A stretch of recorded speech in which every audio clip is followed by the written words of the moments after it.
Avant de commencer l'histoire, dites-nous d'où vous nous regardez en laissant un commentaire ci-dessous. Si vous appréciez cette vidéo de Soulful Narrative, n'oubliez pas de liker et de vous abonner. Passez une excellente journée. Bon visionnage à tous. Le soleil de fin d'après-midi projetait de longues ombres à travers les immenses baies vitrées de Knight Enterprises, peignant des traînées dorées sur le sol de marbre immaculé. Lila se tenait dans le hall caverneux, son reflet fragmenté sur les surfaces polies qui l'entouraient. Ses mains tremblaient légèrement en agrippant le portefeuille en cuir, d'un poids bien plus lourd que sa simple présence physique ne le suggérait. À l'intérieur de ce portefeuille reposait la preuve de la trahison de son beau-père, Victor Marshall. Des registres financiers détaillés montrant près de 2 millions de dollars systématiquement détournés de la fondation caritative de l'entreprise. Chaque document représentait une fissure de plus dans les fondations de son monde, un fil de plus dans la toile de mensonges qui avait piégé sa famille. L'agent de sécurité à l'accueil ne cessait de lui jeter des regards, remarquant peut-être à quel point elle détonnait dans sa simple robe bleu marine au milieu du défilé de costumes de marqué de tenue de créateur. Lila avait dépensé ses dernières économies pour cette tenue, sachant que cette réunion pourrait déterminer non seulement son avenir, mais aussi le sort de son père. Elle porta la main à son cou pour toucher le petit médaillon d'argent, dernier cadeau de sa mère avant son décès 6 ans plus tôt. Ce geste familier ne lui apporta que peu de réconfort aujourd'hui. Mademoiselle Lila, la voix de l'assistante de direction déchira le fil de ses pensées. Monsieur Knight va vous recevoir maintenant. Lila suivit le claquement des talons de l'assistante à travers le hall, chaque pas résonnant comme un compte à rebours. La montée en ascenseur jusqu'au 50e étage fut silencieuse, à l'exception du doux vrombissement de la machinerie et des battements sourds de son cœur. Elle aperçut des bribes de son reflet sur les parois en miroir, des yeux sombres écarquillés par l'appréhension, une peau couleur café pâlie par l'anxiété, et sa posture habituellement confiante trahissant sa peur. L'ascenseur s'ouvrit directement sur une zone de réception qui semblait conçue pour intimider. Des œuvres d'art modernes, valant plus que son salaire annuel, ornaient les murs, tandis qu'une sculpture abstraite massive dominait le centre de la pièce. Le message était clair. C'était le domaine du pouvoir, de la richesse, de l'influence, bien au-delà de son monde. Par ici, s'il vous plaît, la dirigea l'assistante, la menant vers d'imposantes portes doubles. Le bureau d'Elliot Knight était à la fois exactement ce à quoi elle s'attendait et complètement surprenant. L'espace était vaste, avec des baies vitrées allant du sol au plafond offrant une vue panoramique sur la ville en contrebas. Mais plutôt que l'esthétique ultra-moderne de la réception, le bureau dégageait une chaleur inattendue. De riches meubles en bois, des livres reliés en cuir et ce qui semblait être des œuvres d'artistes locaux créaient une atmosphère à la fois puissante et accessible. L'homme lui-même se tenait dos à la porte, contemplant la ville qu'il avait contribué à façonner. À 35 ans, Elliot Knight était devenu une légende dans les cercles d'affaires pour avoir bâti un empire à partir de rien. Les chroniques mondaines le dépeignaient comme impitoyable, brillant et incroyablement exigeant. Elle n'avait pas mentionné qu'il ferait battre son cœur la chamade. Il se tourna à leur entrée, et Lila sentit toute la force de sa présence. Grand et large d'épaules, il se déplaçait avec l'assurance tranquille de quelqu'un qui n'avait jamais douté de sa place dans le monde. Son costume anthracite était impeccablement taillé, mais ce furent ses yeux qui capturèrent son attention. D'un brin profond et d'une perspicacité saisissante. « Mademoiselle Lila, dit-il, sa voix plus profonde qu'elle ne l'avait imaginé. Je vous en prie, asseyez-vous. » L'assistante disparut, refermant les portes derrière elle avec un déclic feutré qui sembla sceller le destin de Lila. Elle se percha sur le bord d'un des fauteuils en cuir faisant face au bureau, serrant son portefeuille comme un bouclier. « Je crois comprendre que vous avez quelque chose d'urgent à me communiquer. » Knight s'installa dans son fauteuil, l'étudiant avec une intensité qui lui fit parcourir un frisson. Lila déglutit difficilement, essayant de retrouver sa voix. Le discours soigneusement préparé qu'elle avait répété toute la matinée s'évapora sous son regard. « Monsieur Knight, je suis ici au sujet des fonds manquants de la fondation. » Son expression ne changea pas, mais quelque chose vacilla dans ses yeux. « Continuez. » Avec des doigts tremblants, Lila ouvrit le portefeuille et commença à étaler les documents sur son bureau. Relevé bancaire. Ordre de virement. Rapport falsifié. La piste de la destruction que son beau-père avait laissée derrière lui. 2 millions de dollars, dit-elle doucement, systématiquement détournés au cours des 18 derniers mois. Knight prit l'un des documents, le parcourant d'un œil exercé. Et vous portez cela à mon attention parce que c'est mon beau-père, Victor Marshall. Les mots avaient un goût de cendre dans sa bouche. Et parce que je veux réparer les choses. Il posa le papier, s'adossant à son fauteuil. Ces fonds étaient destinés à des programmes d'éducation pour enfants, à une aide médicale pour les familles dans le besoin, à des projets de développement communautaire. Le préjudice n'est pas seulement financier. Je sais. La voix de Lila se brisa légèrement. J'enseigne dans l'une des écoles qui reçoit le soutien de la Fondation. J'ai vu de mes propres yeux la différence que font ces programmes. Quelque chose vacilla sur le visage de Knight. De la surprise, peut-être, ou de l'intérêt. Pourtant, vous êtes ici pour défendre l'homme responsable. Non. Lila redressa la colonne vertébrale, puisant dans des réserves de force qu'elle ne soupçonnait pas, je suis ici pour offrir une solution. Mon beau-père a des actifs, des propriétés. J'ai la documentation de tout cela. Ils peuvent être liquidés pour rembourser la fondation. C'est un début. Knight se leva, marchant vers la fenêtre. Le soleil couchant peignait son profil de nuances d'or et d'ombre. Mais cela ne règle pas l'abus de confiance, la réputation de la fondation, le scandale potentiel si cela devient public. Le cœur de Lila se serra. Elle savait que ce ne serait pas simple, mais l'entendre le dire le rendait réel. « S'il vous plaît, murmura-t-elle, la voix épaisse de larmes contenues. Je ferai n'importe quoi pour protéger mon père. Il est malade, son cœur. Le stress d'une arrestation, de l'emprisonnement. Cela le tuerait. » Knight se retourna vers elle, son expression indéchiffrable. N'importe quoi. Le mot resta en suspens entre eux, lourd de possibilités et de dangers. Lila soutint son regard fixement, malgré la peur qui lui parcourait les veines. Dans les limites légales et éthiques, oui. Je ne suis pas ici pour échanger un tort contre un autre. L'ombre d'un sourire effleura ses lèvres. Des principes admirables, mademoiselle Lila. Mais que proposez-vous exactement? Mon temps, mes compétences. Je peux travailler pour rembourser la dette, les nuits, les week-ends, tout ce qu'il faudra. Elle désigna les documents sur son bureau. J'ai trouvé tout ça. Je peux aider à empêcher que cela ne se reproduise, renforcer vos protocoles de sécurité, revoir les procédures. Une proposition intéressante. Knight revint vers son bureau mais resta debout, sa présence planant au-dessus d'elle. Mais j'ai largement assez de comptables et de consultants en sécurité. Qu'est-ce qui vous rend unique? Lila se leva également, refusant d'être intimidée. Parce que je me soucie de la mission de la Fondation, des gens qu'elle aide, de la nécessité de réparer les choses. Elle prit une profonde inspiration. Et parce que je suis prête à faire tout ce qu'il faut pour protéger ma famille tout en veillant à ce que justice soit faite.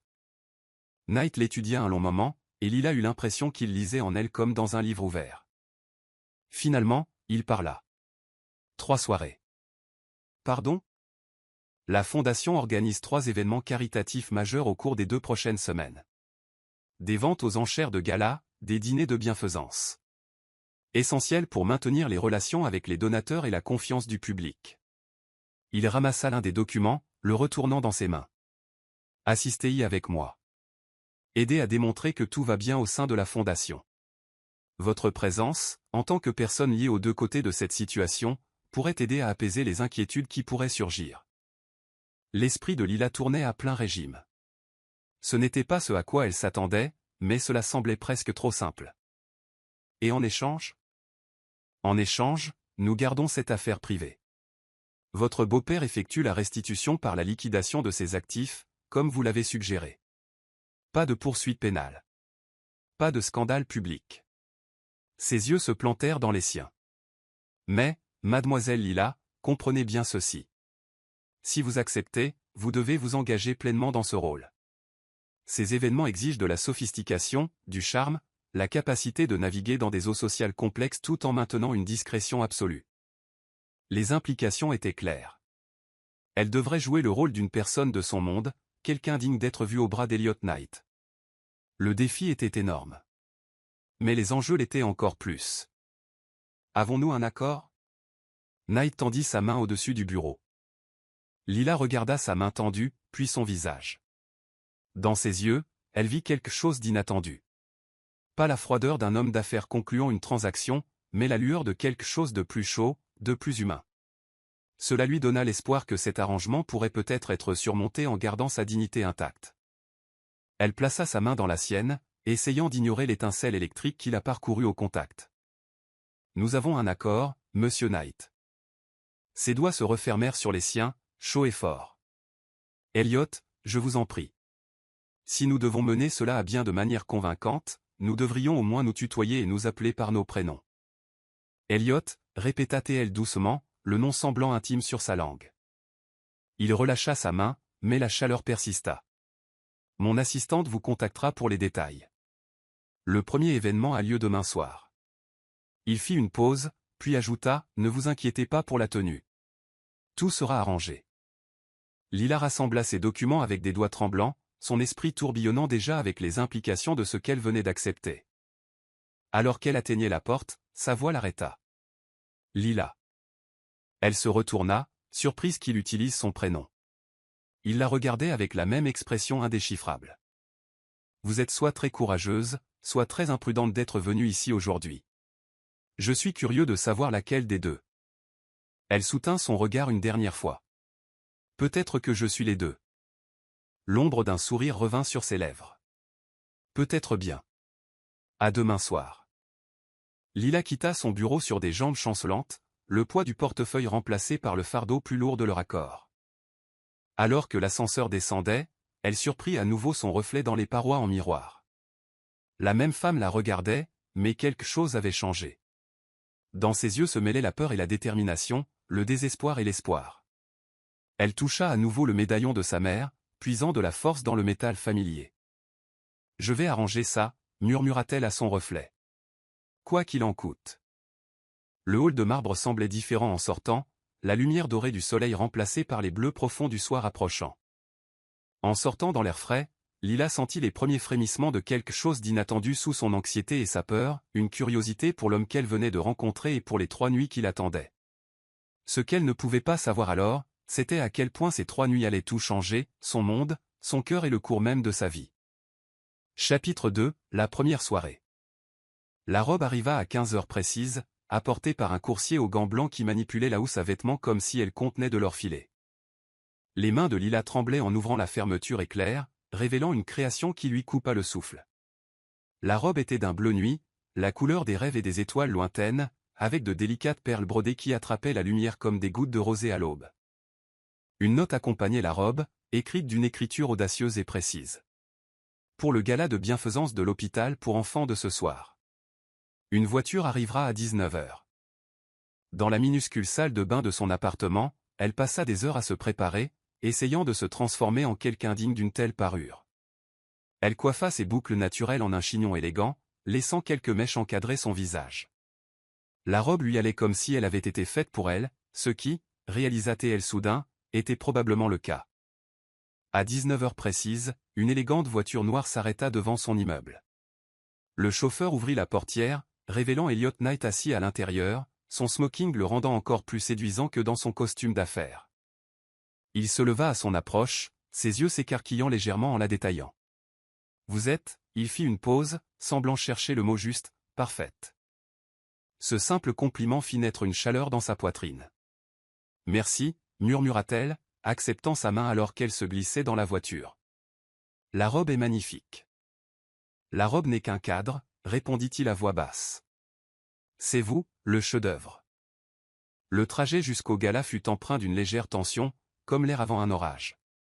Elliot la briefa sur la soirée à venir, les donateurs clés qu'elle rencontrerait, les récents succès de la fondation, la politique délicate de la philanthropie. Lila absorba tout, déterminée à ne pas le décevoir. « Rappelez-vous, » dit-il alors qu'ils approchaient du lieu, « ce soir, il n'est pas question de l'argent qui a été pris. Il est question des enfants que nous aidons. » L'emploi du « nous » ne lui échappa pas, je comprends. Le gala de bienfaisance de l'hôpital pour enfants se tenait dans le plus prestigieux hôtel de la ville, sa grande salle de bal transformée en un pays des merveilles scintillant.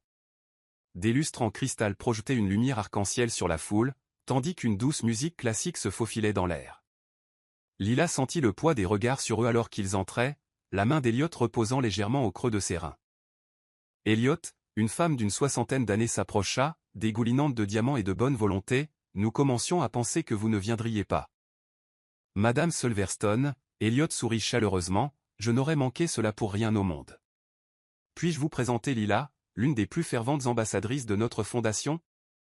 Lila ressentit une vague de gratitude pour cette présentation soignée et techniquement vraie, tout en ne révélant rien de leur arrangement compliqué. Elle sourit et tendit la main. C'est un plaisir de vous rencontrer. Je lisais justement des informations sur votre travail avec l'aile d'oncologie pédiatrique. Les yeux de Madame Silverstone s'illuminèrent, et bientôt elles furent plongées dans une conversation sur les nouvelles initiatives de l'hôpital. Lila parla avec son cœur des enfants à qui elle enseignait et qui avaient bénéficié des programmes d'assistance médicale de la Fondation. Elle n'eut pas à feindre sa passion ni ses connaissances, c'était son monde, même si la salle de bal scintillante ne l'était pas. Alors qu'il se déplaçait dans la foule, Lila sentait fréquemment le regard d'Elliot sur elle. Chaque fois qu'elle naviguait avec succès dans une conversation ou charmait un autre donateur, elle captait une lueur dans ses yeux. De l'approbation, peut-être. Ou de la surprise. Pendant le dîner, ils furent placés à la table du chef de pédiatrie de l'hôpital et de plusieurs donateurs majeurs. La conversation coula avec aisance, abordant tout, des dernières technologies médicales au programme artistique que Lila avait aidé à établir dans son école. « Vous n'avez jamais mentionné que vous étiez une artiste », murmura Elliot alors qu'on débarrassait les assiettes. « Il y a beaucoup de choses que nous ne savons pas l'un de l'autre », répondit-elle doucement. Ses yeux restèrent plongés dans les siens un instant de trop. Je commence à m'en rendre compte. Après le dîner vint la danse. Elliot la conduisit sur la piste alors que l'orchestre entamait une valse. Sa main était chaude contre la sienne, son autre main reposant convenablement sur sa taille. Ils se déplacèrent ensemble comme s'ils avaient dansé 1000 fois auparavant. « Vous êtes pleine de surprises, dit-il alors qu'il tourbillonnait parmi les autres couples. Où avez-vous appris à danser comme ça? Ma mère, répondit Lila, un sourire doux amer aux lèvres. Elle pensait que chaque fille devait savoir valser. Nous répétions dans notre salon, comptant les pas pendant que mon père passait de vieux disques. Parlez-moi d'elle, dit Elliot, sa voix plus douce qu'elle ne l'avait jamais entendue. Alors elle le fit. Pendant qu'ils dansaient, Lila partagea des histoires sur la force de sa mère, sa créativité, sa croyance inébranlable en l'éducation comme clé d'un avenir meilleur. Elle parla de la maladie qui l'avait emporté trop tôt et de la façon dont Victor Marshall était entré dans leur vie par la suite, promettant de prendre soin d'eux. Vous étiez jeune, observa Elliot, trop jeune pour voir quel genre d'homme il était vraiment. Mon père était noyé dans le chagrin et les factures médicales, dit Lila calmement. Victor semblait être une réponse à nos prières. Au moment où nous avons réalisé la vérité, elle laissa sa phrase en suspens, le poids des événements récents pesant sur elle. La main d'Elliot se resserra légèrement sur sa taille. Vous n'êtes pas responsable de ces actes. N'est-ce pas? J'ai vu les signes. Les appels téléphoniques tardifs, les réunions mystérieuses, la façon dont il esquivait les questions sur les finances de la fondation. J'aurais dû faire quelque chose plus tôt. Vous faites quelque chose maintenant, lui rappela-t-il. Cela demande du courage. La musique changea pour quelque chose de plus lent, de plus intime. Sans en discuter, ils ajustèrent leur posture, se rapprochant. Lila pouvait sentir le battement régulier de son cœur, sentir les notes subtiles de son eau de Cologne. « Puis-je vous montrer quelque chose » demanda-t-il à la fin de la chanson. À son signe de tête, il l'entraîna hors de la salle de bal, par des portes-fenêtres qui s'ouvraient sur un jardin privé. L'air nocturne était frais et doux, des guirlandes lumineuses scintillant dans les arbres soigneusement taillés. Une fontaine gargouillait à proximité, son son se mêlant à la musique étouffée de l'intérieur. « Ce jardin est ma partie préférée de l'hôtel, » dit Elliot, la guidant le long d'un sentier sinueux. « Il me rappelle là où j'ai commencé. » Que voulez-vous dire? Il s'arrêta à côté d'un rosier, ses fleurs pâles sous le clair de lune. Mon premier emploi était aide-jardinier. Salaire minimum, de longues heures au soleil. Mais j'ai appris quelque chose de précieux. Avec de la patience et du soin, de belles choses peuvent pousser dans les endroits les plus improbables. Lila étudia son profil, voyant au-delà du puissant homme d'affaires le jeune homme qui s'était construit à partir de rien. Est-ce pour cela que vous avez créé la fondation? En partie. Il se tourna vers elle. Je sais ce que c'est que d'avoir besoin d'aide, d'avoir du potentiel mais de manquer de ressources. La fondation, ce n'est pas seulement de la charité, c'est un investissement dans le potentiel humain. Ce qui rend ce que Victor a fait encore pire, dit doucement Lila. Regardez-moi. sa voix était ferme mais douce. Quand elle croisa son regard, il continua, « Ce soir, je vous ai regardé défendre notre cause, créer des liens avec les donateurs, inspirer les gens à donner plus. Vous n'avez pas seulement porté une jolie robe en souriant. Vous leur avez montré l'impact réel de ce que nous faisons. Cela compte plus que l'argent que votre beau-père a pris. » Des larmes piquèrent les yeux de Lila. « Vous n'êtes en rien comme je m'y attendais, » murmura-t-elle. « Vous non plus. » Sa main se leva pour essuyer une larme qui s'était échappée sur sa joue. Le contact fut léger comme une plume, mais envoya un courant électrique à travers elle. « Quand vous êtes entré dans mon bureau hier, je pensais vous avoir cerné. Une autre fille de la haute société essayant de réparer les erreurs de papa. Je n'ai jamais été aussi heureux d'avoir tort. » Ils restèrent là, dans le jardin baigné de lune, l'instant s'étirant entre eux comme du verre filé. Lila était parfaitement consciente de leur proximité, de la chaleur de sa main qui s'était déplacée pour lui caresser la joue, de la façon dont ses yeux semblaient contenir des galaxies entières. Un éclat de rire provenant de la salle de bal rompit le charme. Elliot laissa retomber sa main, reculant d'un petit pas, « Nous devrions y retourner. Il y a encore des gens que vous devez rencontrer. » Lila hocha la tête, essayant de calmer son cœur qui s'emballait. Alors qu'il retournait vers la lumière et la musique, elle se sentit différente. Plus forte, en quelque sorte. Plus sûre d'elle. Quel que soit cet arrangement entre eux, il s'était transformé ce soir en quelque chose de plus complexe qu'un simple accord commercial. Le reste de la soirée se passa dans un flou de présentation et de conversation. Lila joua son rôle à la perfection, mais elle était de plus en plus consciente de la présence d'Elliot, de la façon dont sa main trouvait le creux de ses reins pour la guider à travers la foule, de la façon dont ses yeux cherchaient les siens à travers la pièce. Quand la voiture la déposa enfin à son appartement aux petites heures du matin, Lila eut l'impression de sortir d'un rêve. Mais le souvenir du contact d'Elliot sur sa joue, la chaleur dans ses yeux alors qu'il la regardait danser, cela semblait plus réel que tout dans sa vie habituelle. Elle rangea soigneusement la magnifique robe, ses doigts s'attardant sur les perles. Encore 2 soirs, se rappela-t-elle. 2 soirs de plus pour naviguer dans cette danse délicate entre obligation et attirance, entre passé et futur, entre la femme qu'elle était et la femme qu'elle devenait. Alors qu'elle sombrait enfin dans le sommeil, les rêves de Lila furent remplis de jardins au clair de lune et de l'écho d'une valse. Elle y dansait avec un homme dont les yeux contenaient des galaxies et dont le contact pouvait faire oublier à son cœur toutes les raisons pour lesquelles tomber amoureuse de lui serait dangereux. La première nuit était terminée, mais ses effets allaient se répercuter sur tout ce qui allait suivre, les changeant tous les deux d'une manière qu'aucun n'aurait pu prédire. Chapitre 3, Compréhension inattendue. Le grand hall du Metropolitan Museum avait été transformé pour la vente aux enchères d'art annuelle de la Fondation. Peintures et sculptures bordaient les murs, chaque pièce soigneusement choisie pour représenter l'espoir, la guérison et la capacité de l'humanité à grandir. Lila se tenait devant une toile particulièrement saisissante, se perdant dans les tourbillons de couleurs qui semblaient vibrer de leur propre lumière intérieure. La robe de ce soir était en soie vert émeraude et chuchotée contre le sol en marbre lorsqu'elle se déplaçait. Contrairement à l'élégance féerique de la nuit précédente, cette robe parlait de sophistication et de puissance subtile. Ses cheveux tombaient en vagues douces dans son dos, et le seul bijou qu'elle portait était le médaillon de sa mère. Elliot avait précisé que l'accent de la vente aux enchères devait être mis sur l'art, pas sur les invités. C'est l'une de mes préférées. La voix d'Elliot vint de derrière elle, envoyant un frisson le long de sa colonne vertébrale. L'artiste a été l'une de nos premières boursières. Lila se tourna pour lui faire face, constatant à quel point la cravate noire classique semblait avoir été inventée pour lui. « Parlez-moi d'elle », dit-elle doucement.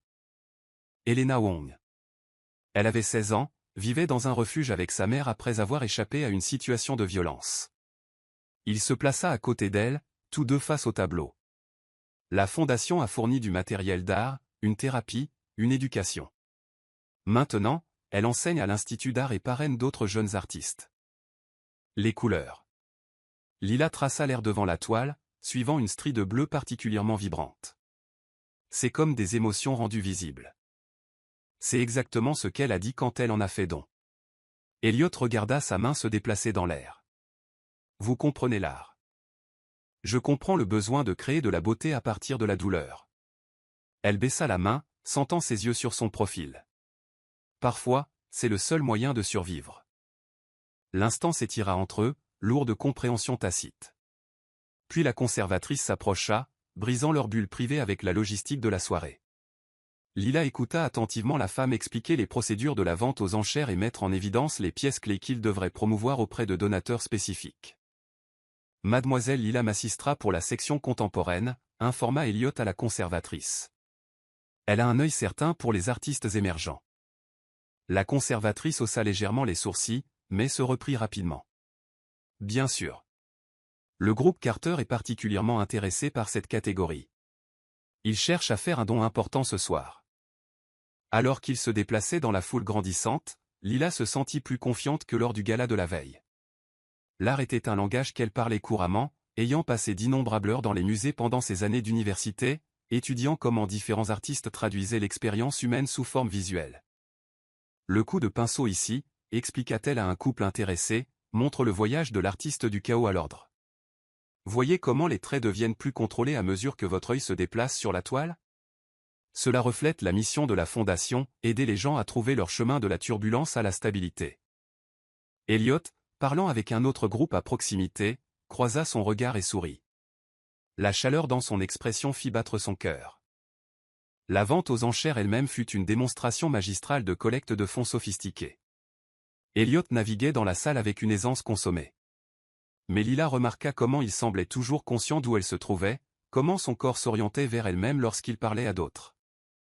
Quand elle réussit à convaincre le groupe Carter d'enchérir sur 3 pièces d'artistes émergents, sa main se posa au creux de ses reins, le contact envoyant une chaleur se propager dans son corps.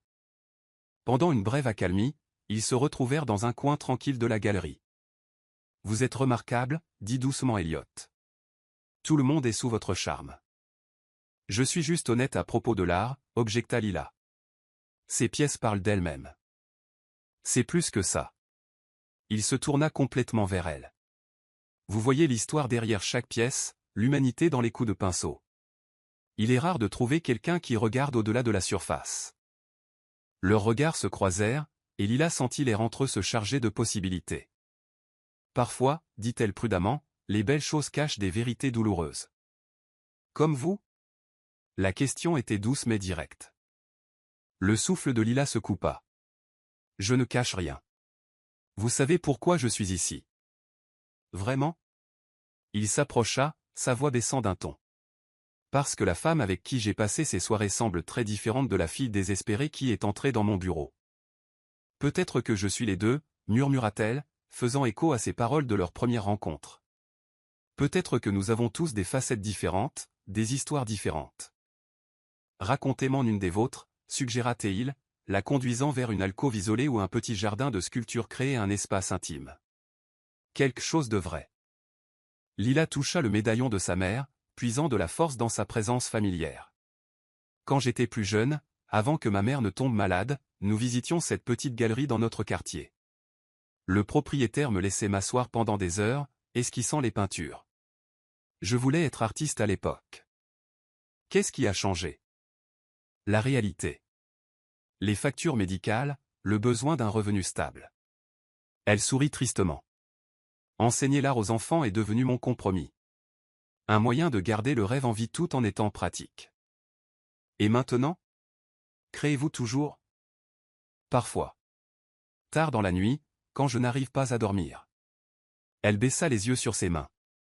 J'ai un tiroir plein de personnes. J'aimerais les voir un jour, dit Elliot calmement. Cette simple déclaration, cette supposition d'un avenir au-delà de leur arrangement de 3 nuits, fit s'emballer le cœur de Lila. À votre tour, dit-elle, essayant de se ressaisir. Dites-moi quelque chose de vrai sur vous. Il resta silencieux un moment, réfléchissant. Quand je construisais l'entreprise, j'ai vécu dans ma voiture pendant 6 mois. Je me douchais dans une salle de sport, je travaillais depuis les bibliothèques publiques. Je portais les 3 mêmes costumes en rotation soignés pour maintenir les apparences. Chaque matin, je me garais devant ce musée et je regardais les gens entrer et sortir, en me promettant qu'un jour, je pourrais franchir ces portes sans compter le prix d'entrée. Lila étudia son visage, voyant au-delà de l'extérieur poli la faim et la détermination qui avaient dû le motiver. C'est pourquoi vous avez lancé la fondation. En partie. Il sourit légèrement. Je me souviens de ce que c'est que d'avoir du potentiel mais de manquer de ressources. De savoir que vous pourriez accomplir quelque chose si seulement vous en aviez la chance. Son expression s'assombrit. C'est pourquoi les actions de votre beau-père m'ont tant touché. Cet argent n'était pas seulement des chiffres sur une page. C'étaient des opportunités volées à des gens qui en avaient besoin. La honte submergea Lila. Je suis tellement désolée, murmura-t-elle. Non.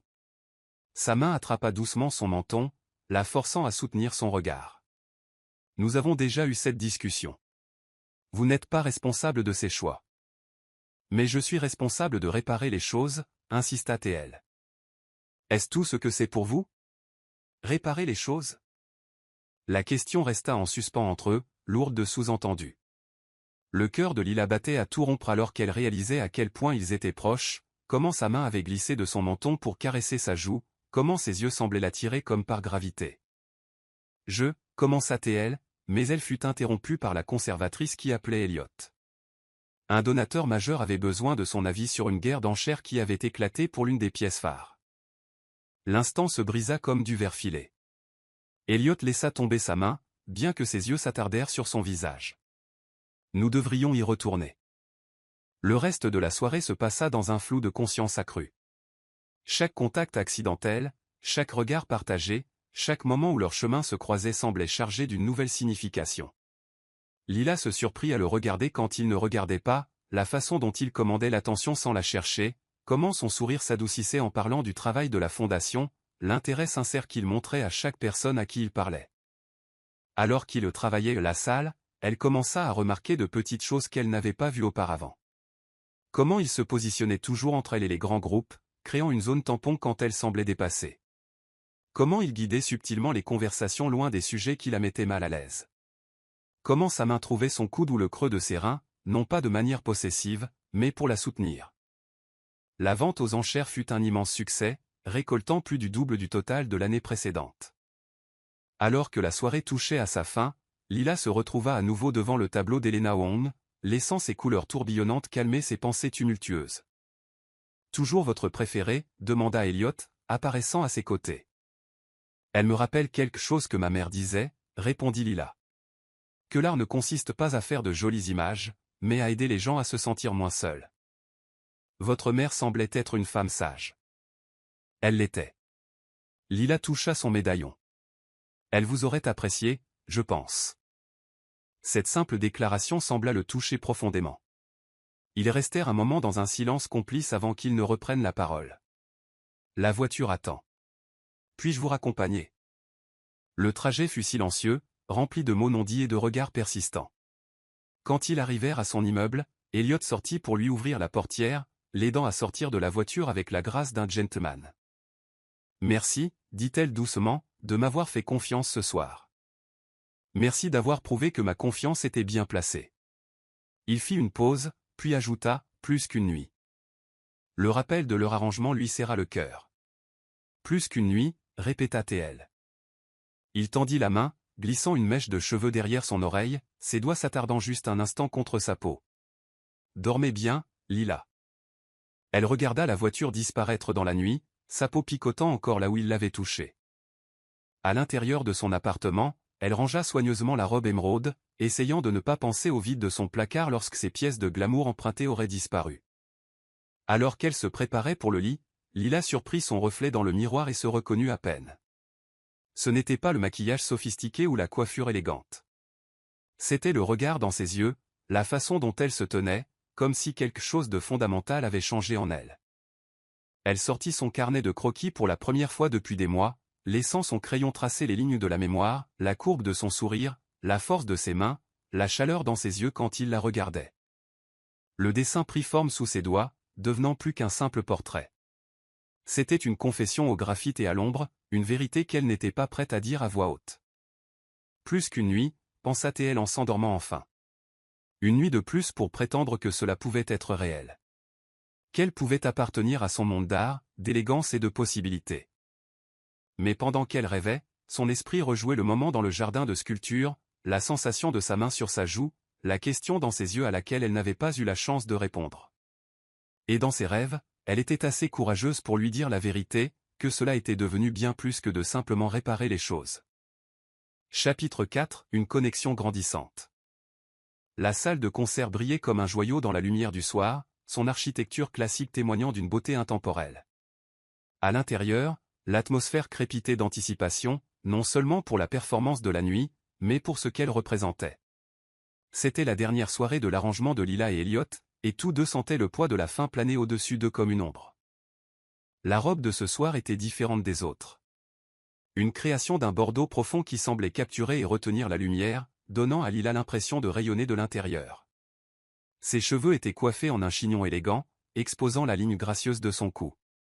Quand elle s'était vue dans le miroir, elle avait à peine reconnu la femme sophistiquée qui la regardait. Le trajet en voiture jusqu'à la salle de concert avait été plus silencieux que d'habitude, rempli de mots non dits et de regards volés. Elliot était particulièrement beau dans son smoking, mais il y avait une tension dans sa mâchoire qui n'était pas là auparavant. À plusieurs reprises, il sembla sur le point de parler, pour finalement retomber dans le silence. Maintenant, alors qu'il traversait le grand foyer, Lila était parfaitement consciente de sa main au creux de ses reins, de la sensation naturelle de marcher à ses côtés, du nombre d'yeux qui suivaient leur progression. En seulement 3 nuits, ils étaient devenus un couple reconnu dans ce monde scintillant de philanthropie et de pouvoir. Le programme de ce soir est particulièrement spécial, murmura Elliot alors qu'il saluait divers membres du conseil d'administration de la fondation. La symphonie numéro 6 de Tchaïkovski, l'Al pathétique. C'était sa dernière symphonie, écrite depuis les profondeurs de son âme. Je la connais, répondit doucement Lila. Ma mère passait des enregistrements pendant qu'elle peignait. Elle disait que c'était comme écouter un chagrin d'amour de la plus belle des manières. Sa main se resserra légèrement sur sa taille. Vous continuez de me surprendre.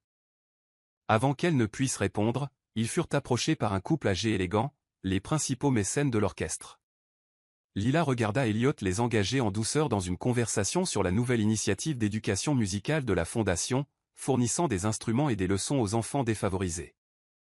En fait, dit-il, l'attirant dans la conversation, Lila a joué un rôle déterminant dans la mise en œuvre du programme dans son école. Les résultats ont été remarquables. Lila se retrouva à décrire comment la musique avait transformé certains de ses élèves les plus difficiles, leur donnant une voix et un but. Pendant qu'elle parlait, elle sentit les yeux d'Elliot sur elle, vit la chaleur dans son expression lorsqu'elle croisa son regard. Les lumières vacillèrent, signalant qu'il était temps de prendre leur siège. L'horloge était parfaitement positionnée, offrant une vue intime de l'orchestre tout en préservant une certaine intimité. Alors qu'ils s'installaient, Lila prit conscience de leur proximité, de la façon dont leurs bras se frôlaient chaque fois que l'un d'eux bougeait. Les premières notes de la symphonie emplirent la salle, riches et profondes, pleines de désir. Lila ferma les yeux, laissant la musique l'envahir. Quand elle les rouvrit, elle découvrit qu'Elliot la regardait, elle, au lieu de l'orchestre, avec une intensité dans le regard qui lui coupa le souffle. Lentement, délibérément, il chercha sa main là où elle reposait sur l'accoudoir entre eux, ses doigts s'entrelaçant avec les siens. Le contact envoya un courant électrique dans ses veines. Ils restèrent assis ainsi pendant le premier mouvement, connectés par ce simple point de contact, aucun ne voulant rompre le sortilège. Pendant l'entracte, ils restèrent dans leur loge, parlant à voix basse de tout et de rien. Leurs compositeurs préférés, leurs souvenirs d'enfance, les rêves qu'ils gardaient précieusement. C'était la conversation la plus personnelle qu'ils aient eue jusqu'à présent. Cela semblait aussi naturel que de respirer. Mon père disait que la musique était la façon dont Dieu nous rappelait que nous n'étions pas seuls, dit Lila, s'appuyant contre la balustrade du balcon. Que peu importe ce que nous ressentions, quelqu'un d'autre l'avait ressenti aussi. Assez fort pour le transformer en chanson. Un homme sage, répondit Elliot, se tenant suffisamment près pour qu'elle puisse sentir la chaleur rayonnant de son corps. Est-ce pour cela que vous vous êtes battu si fort pour maintenir le programme artistique dans votre école? En partie. Elle se tourna vers lui. L'art. La musique. Ce ne sont pas des luxes. Ce sont des bouées de sauvetage. Parfois, c'est le seul moyen d'exprimer ce qui est trop grand pour les mots. Comme ce que vous ressentez en ce moment. Sa voix était douce, ses yeux sont dans les siens. Le cœur de Lila battait à tout rompre dans sa poitrine. Son téléphone vibra dans sa pochette, l'intrusion brutale de la réalité brisant l'instant. Elle jeta un œil à l'écran et sentit son sang se glacer. 3 appels manqués de Victor. Elliot remarqua immédiatement son changement d'expression. Qu'y a-t-il? Mon beau-père, murmura-t-elle, sa main tremblant légèrement alors qu'elle rangeait le téléphone. Il n'arrête pas d'appeler. Vous a-t-il mis la pression au sujet de notre arrangement? Non, je ne lui ai pas donné les détails, mais il continue de poser des questions, voulant savoir si tout est réglé. Elle enlaça ses bras autour d'elle-même, soudainement glacée malgré la chaleur de la soirée. Elliot s'approcha, sa présence solide et rassurante. Vous n'avez plus à l'affronter seul. N'est-ce pas? Elle leva les yeux vers lui, la vulnérabilité évidente dans son regard. Après ce soir, notre arrangement est terminé. Vous avez été plus que généreux, me donnant cette chance de réparer les choses, mais n'allons pas prétendre que c'est plus que ce que c'est. Et que pensez-vous exactement que c'est? Il lui attrapa doucement le menton, la forçant à maintenir le contact visuel. Parce que de mon point de vue, cela a cessé d'être juste un arrangement quelque part entre votre passion pour l'art et la façon dont vous vous illuminez en parlant de vos élèves. Le deuxième mouvement commença en dessous, la musique enflant d'espoir et de désir ardent. Lila sentit des larmes lui piquer les yeux. S'il vous plaît, non, murmura-t-elle. Ne rendez pas les choses plus difficiles qu'elles ne le sont déjà. Restez pour une soirée de plus, dit-il soudainement. Pas pour un accord ou un arrangement. Juste parce que vous le voulez. L'invitation resta en suspens entre eux, pleine de possibilités et de dangers.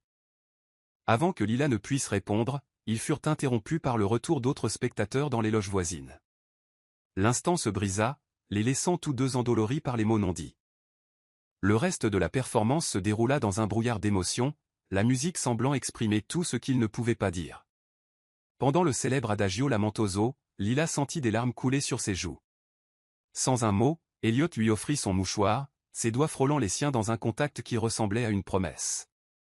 Alors que les dernières notes s'évanouissaient, le public éclata en applaudissements. Mais Lila et Elliot restèrent immobiles, pris dans leur monde privé de sentiments tacites et de choix impossibles. Le trajet du retour fut rempli d'un silence électrique. Quand ils atteignirent son immeuble, Elliot sortit pour lui ouvrir la portière, comme toujours, mais cette fois, il garda sa main après l'avoir aidé à sortir de la voiture.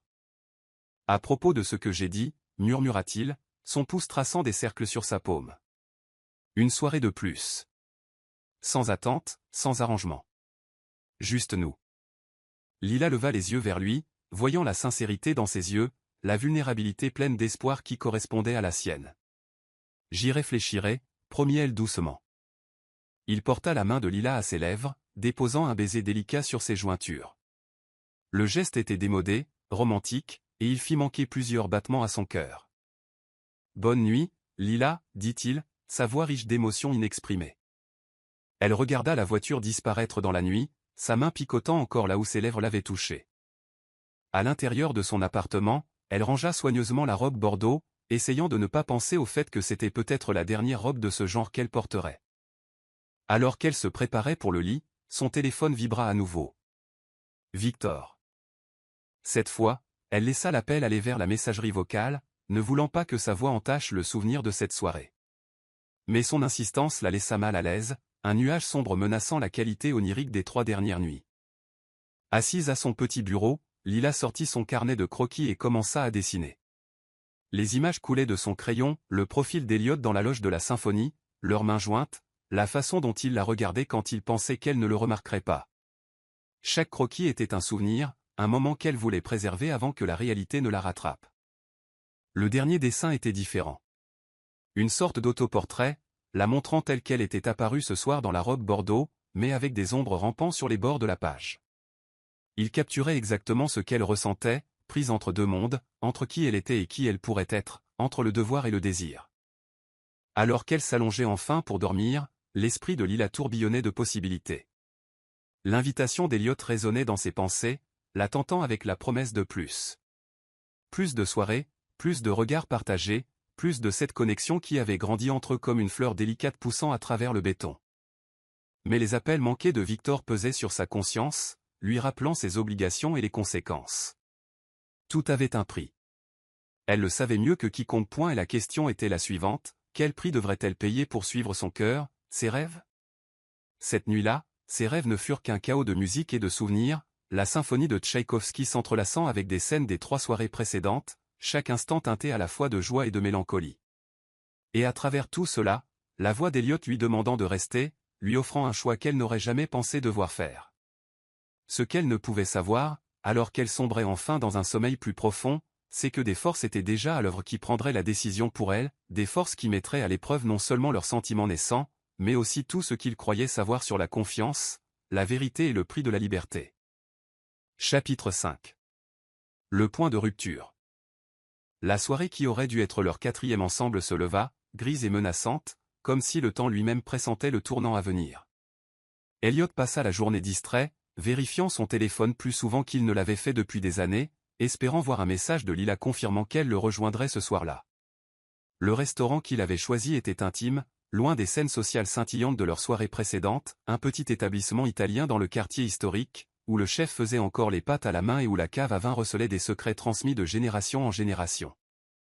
Il avait demandé une table d'angle privée, ne voulant aucune distraction de ce qu'il espérait être le début de quelque chose de réel. Mais lorsque 7 heures sonnèrent et passèrent, la bouteille de Barolo soigneusement choisie resta non ouverte, les bougies se consumant un peu plus chaque minute. Elliot ressentit quelque chose qu'il n'avait pas éprouvé depuis des années. Une véritable angoisse. Ses doigts tambourinaient contre la nappe d'un blanc immaculé tandis qu'il vérifiait son téléphone pour la 100e fois. Pas de message, pas d'appel, rien. À 8 heures, toujours rien. L'inquiétude avait remplacé la déception. Cela ne ressemblait pas à Lila. Même si elle avait décidé de ne pas poursuivre ce qui naissait entre eux, elle l'aurait prévenu. Elle était trop prévenante, trop honnête pour disparaître ainsi. Le trajet jusqu'à son appartement fut tendu, son calme habituel remplacé par un sentiment croissant de malaise. Le portier le reconnut immédiatement, mais son expression ne fit qu'accentuer l'inquiétude d'Elliot. « Mademoiselle Lila est partie tôt ce matin, monsieur, dit-il en se tortillant, mal à l'aise. Il y a eu un incident. Son beau-père est passé. » Le sang d'Elliot se glaça. Quel genre d'incident? Il y a eu des cris. J'étais sur le point d'appeler la police, mais elle est partie avec lui, elle a dit que tout allait bien, mais le portier hésita. Elle n'avait pas l'air d'aller bien, monsieur. La montée en ascenseur jusqu'à son étage parut interminable. L'esprit d'Elliot envisageait toutes les possibilités, toutes pires les unes que les autres. Quand il atteignit sa porte, il frappa fermement, appelant son nom. Le silence lui répondit. Il était sur le point de repartir quand il entendit du mouvement à l'intérieur. La porte s'ouvrit pour révéler Victor Marshall, son costume coûteux froissé, ses yeux vitreux à cause de l'alcool ou de quelque chose de pire. « Tiens, tiens » articula Victor en s'appuyant contre le cadre de la porte. « Si ce n'est pas le chevalier servant lui-même. » « Où est-elle » La voix d'Elliot était d'un calme mortel. « Pas ici. » Le sourire de Victor était tranchant et méchant. « Mais ne vous inquiétez pas, elle est en sécurité. Pour l'instant. » « Que voulez-vous » Victor se redressa, abandonnant sa fausse amabilité. « Ce que j'ai toujours voulu. De l'argent. Vous avez été généreux avec ma belle-fille, chevalier. Très généreux ses belles robes, ses soirées glamour. Elle m'a tout raconté. Elle n'aurait jamais un nom. » Victor sortit un téléphone. Le téléphone de Lila. Elliot réalisa cela avec un sentiment d'effondrement. Elle n'en a pas eu besoin. Je vous ai observé. 3 nuits à jouer les cendrillons à vos fêtes mondaines, mais maintenant, les 12 coups de minuit ont sonné et il est temps de parler affaires. Les mains d'Elliot se crispèrent le long de son corps. L'accord de la fondation était avec Lila, pas avec vous. À propos de cet accord, le sourire de Victor devint prédateur. Je propose une renégociation. Votre petit arrangement avec Lila, considérez-le comme résilié. Si vous voulez la revoir, nous devrons discuter de nouvelles conditions. Vous me faites chanter. Chantage est un mot si laid. Victor examina ses ongles manucurés. Je préfère voir cela comme une opportunité commerciale. Après tout, que penserait votre conseil d'administration s'il savait que vous fréquentiez une jeune femme en échange de la dissimulation d'une faute financière? Le scandale serait dévastateur. Où est-elle? Répéta Elliot, la voix tendue de rage contenue. En sécurité, comme je l'ai dit. Et elle le restera tant que nous parviendrons à un accord. Victor sortit une enveloppe de sa veste. Mes conditions sont simples. 5 millions de dollars, transférés sur un compte offshore. Une fois l'argent crédité, Lila est libre, et toute cette fâcheuse situation disparaît. Elliot prit l'enveloppe, mais ne l'ouvrit pas. Comment savoir si elle est vraiment en sécurité? Victor sortit à nouveau le téléphone de Lila, fit défiler quelque chose, puis le leva. La photo montrait Lila dans ce qui semblait être une petite pièce, le visage baigné de larmes mais défiante. L'horodatage indiquait qu'elle avait été prise il y a quelques heures à peine. « Vous ne vous en tirez pas comme ça, dit doucement Elliot. C'est déjà fait. L'assurance de Victor était absolue. Vous avez 24 heures pour effectuer le transfert. Je vous enverrai les détails par SMS depuis ce téléphone. Et, Knight ses yeux se durcirent. N'essayez rien d'ingénieux. La sécurité de Lila dépend entièrement de votre coopération. La porte se referma au nez d'Elliot, le laissant seul dans le couloir avec l'enveloppe et une tempête d'émotions qu'il n'avait pas ressentie depuis des années. Rage, peur, culpabilité. Mais sous tout cela, une détermination froide et calculatrice. De retour dans sa voiture, il ouvrit l'enveloppe. À l'intérieur se trouvaient des coordonnées bancaires et une note tapée à la machine réitérant les menaces. Mais il y avait autre chose, un petit morceau de papier qui était tombé sur ses genoux. Il reconnut immédiatement l'écriture de Lila. Ne lui fais pas confiance. Box 247. Sois prudent. La note était tachée, comme écrite à la hâte, mais c'était indubitablement la sienne.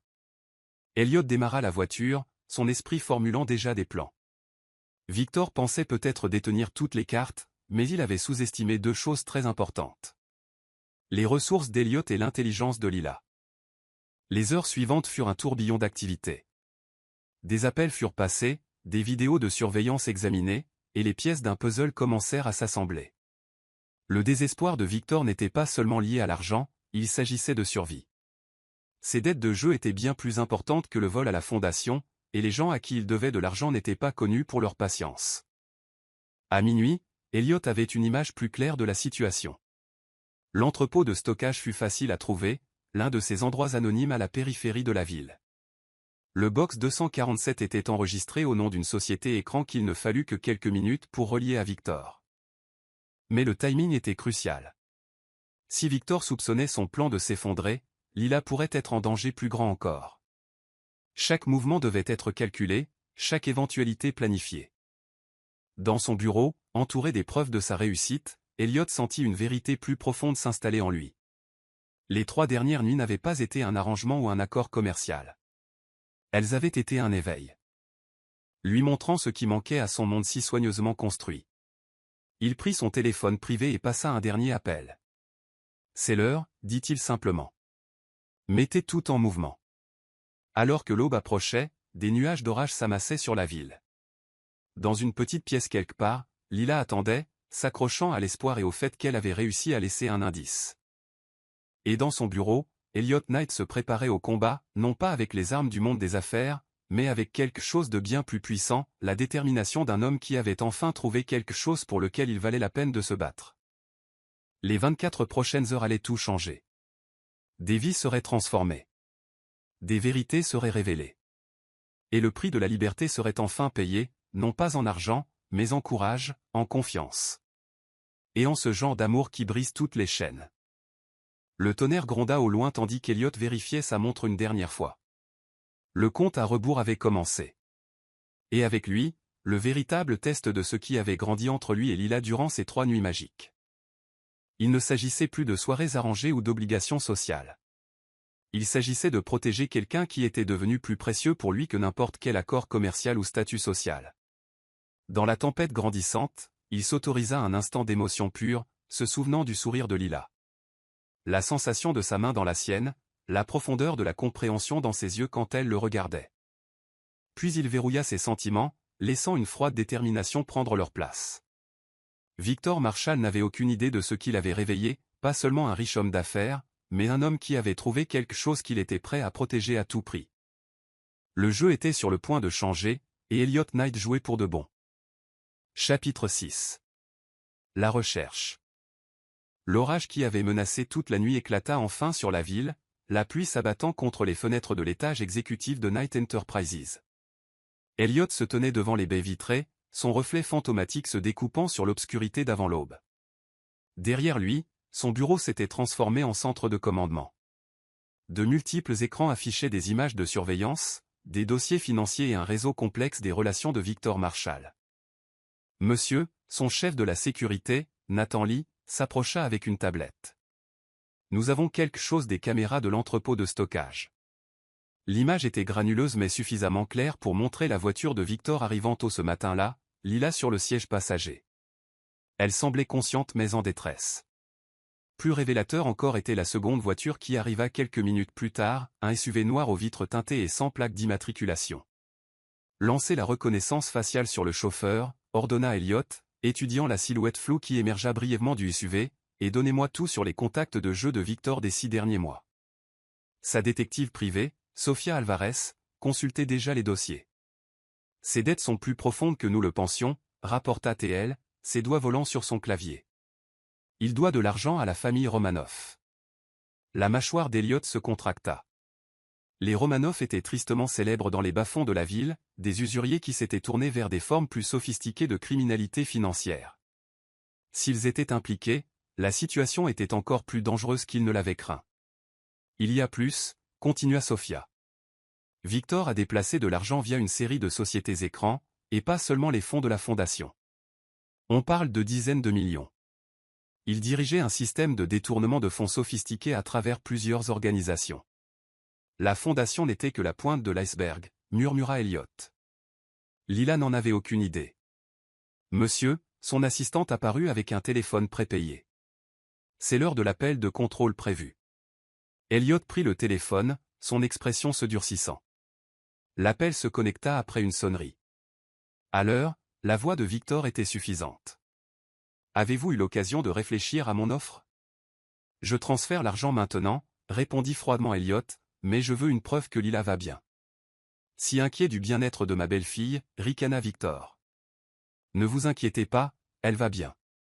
Un peu contrariée d'avoir manqué votre soirée romantique, mais elle s'en remettra. En arrière-plan, Elliot pouvait entendre un faible mouvement, ce qui aurait pu être une voix étouffée. Laissez-moi lui parler. Chaque chose en son temps. D'abord, l'argent. Il est en cours de traitement. Les transferts internationaux prennent du temps, même pour moi. Elliot fit un signe de tête à Sofia, qui traçait l'appel, mais Victor, comprenez bien une chose. S'il lui arrive quoi que ce soit, il n'y aura aucun endroit au monde où vous pourrez vous cacher. Les menaces ne vous sied pas, Knight. La voix de Victor se durcit. Rappelez-vous qui détient les cartes ici. Un mot de ma part, et votre précieuse réputation est ruinée. Le noble philanthrope pris dans un scandale sordide avec la fille d'un employé. La presse s'en donnerait à cœur joie. Vous croyez vraiment que je me soucie d'un scandale à l'heure actuelle? Non, admit Victor, mais vous vous souciez d'elle. Et en ce moment, sa sécurité dépend entièrement de votre coopération. Je rappellerai dans 2 heures.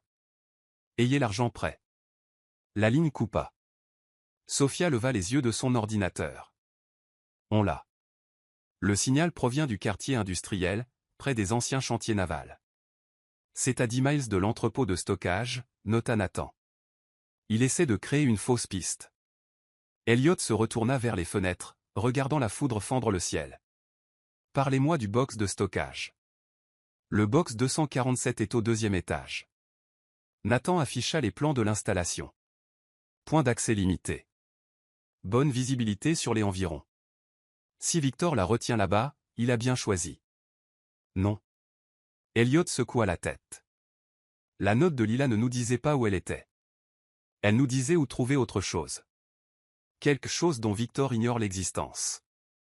La compréhension illumina le visage de Sofia. Des preuves. Elle en rassemble depuis des mois, confirma Elliot. Pour se protéger, pour monter un dossier. Le box de stockage est l'endroit où elle gardait tout. Nous pouvons y envoyer une équipe en 20 minutes, proposa Nathan. Non, Elliot attrapa son manteau. J'y vais moi-même. Victor surveille le bâtiment. S'il voit une équipe tactique, nous perdons notre avantage. Monsieur, ce n'est pas prudent. Gardez une équipe en attente, le coupa Elliot, mais restez hors de vue. Sofia, continuez à travailler sur ces dossiers financiers. Je veux connaître chaque compte, chaque transaction. Nathan, procurez-moi les plans de toutes les propriétés appartenant à la famille Romanov dans le quartier industriel. L'orage s'était intensifié au moment où Elliot atteignit l'entrepôt de stockage. La pluie tambourinait contre le toit de sa voiture alors qu'il examinait la zone, notant la position des caméras de sécurité. L'installation était calme à cette heure, la plupart des lumières éteintes à l'exception de l'éclairage de sécurité essentiel. Utilisant le code qu'il avait obtenu de la base de données de l'installation, il entra par une porte latérale, prenant les escaliers plutôt que l'ascenseur. Le box 247 se trouvait à mi-chemin d'un couloir faiblement éclairé, son cadenas identique à tous les autres. La combinaison du cadenas provenait des relevés téléphoniques de Lila, les 4 derniers chiffres qu'elle avait composés avant que Victor ne la prenne. À l'intérieur, le box était méticuleusement organisé. Des boîtes tapissaient les murs, chacune étiquetée avec des dates et des catégories. Mais ce fut l'ordinateur portable posé sur un petit bureau qui attira son attention. L'invite de mots de passe brillait dans l'obscurité. Elliot sourit légèrement, se souvenant de leur conversation dans le jardin du musée. Il tapa, la beauté née de la douleur. L'écran s'anima, révélant des dossiers et des dossiers de preuves documentés. Dossiers financiers, photographies, enregistrements audio. Lila avait été minutieuse. Mais ce fut un fichier vidéo, daté de 2 jours à peine, qui lui coupa le souffle. Le visage de Lila remplissait l'écran, son expression déterminée malgré la peur dans ses yeux. Si vous regardez ceci, c'est que quelque chose a mal tourné. Victor détourne des fonds depuis des années, et pas seulement de la fondation. Les preuves sont toutes ici, organisées par date et par entreprise. Mais ce n'est pas le pire. Elle jeta un coup d'œil par-dessus son épaule avant de continuer. Il travaille avec les Romanov, les aidant à blanchir de l'argent à travers des entreprises légales. J'ai des preuves, numéros de compte, enregistrements, tout. La vidéo se terminait avec Lila regardant directement la caméra, sa voix douce mais forte. Elliot, si vous trouvez ceci, je suis désolé. Je voulais tout vous dire. Mais j'avais besoin d'être sûr. S'il vous plaît, soyez prudent. Victor est désespéré, et les hommes désespérés sont dangereux.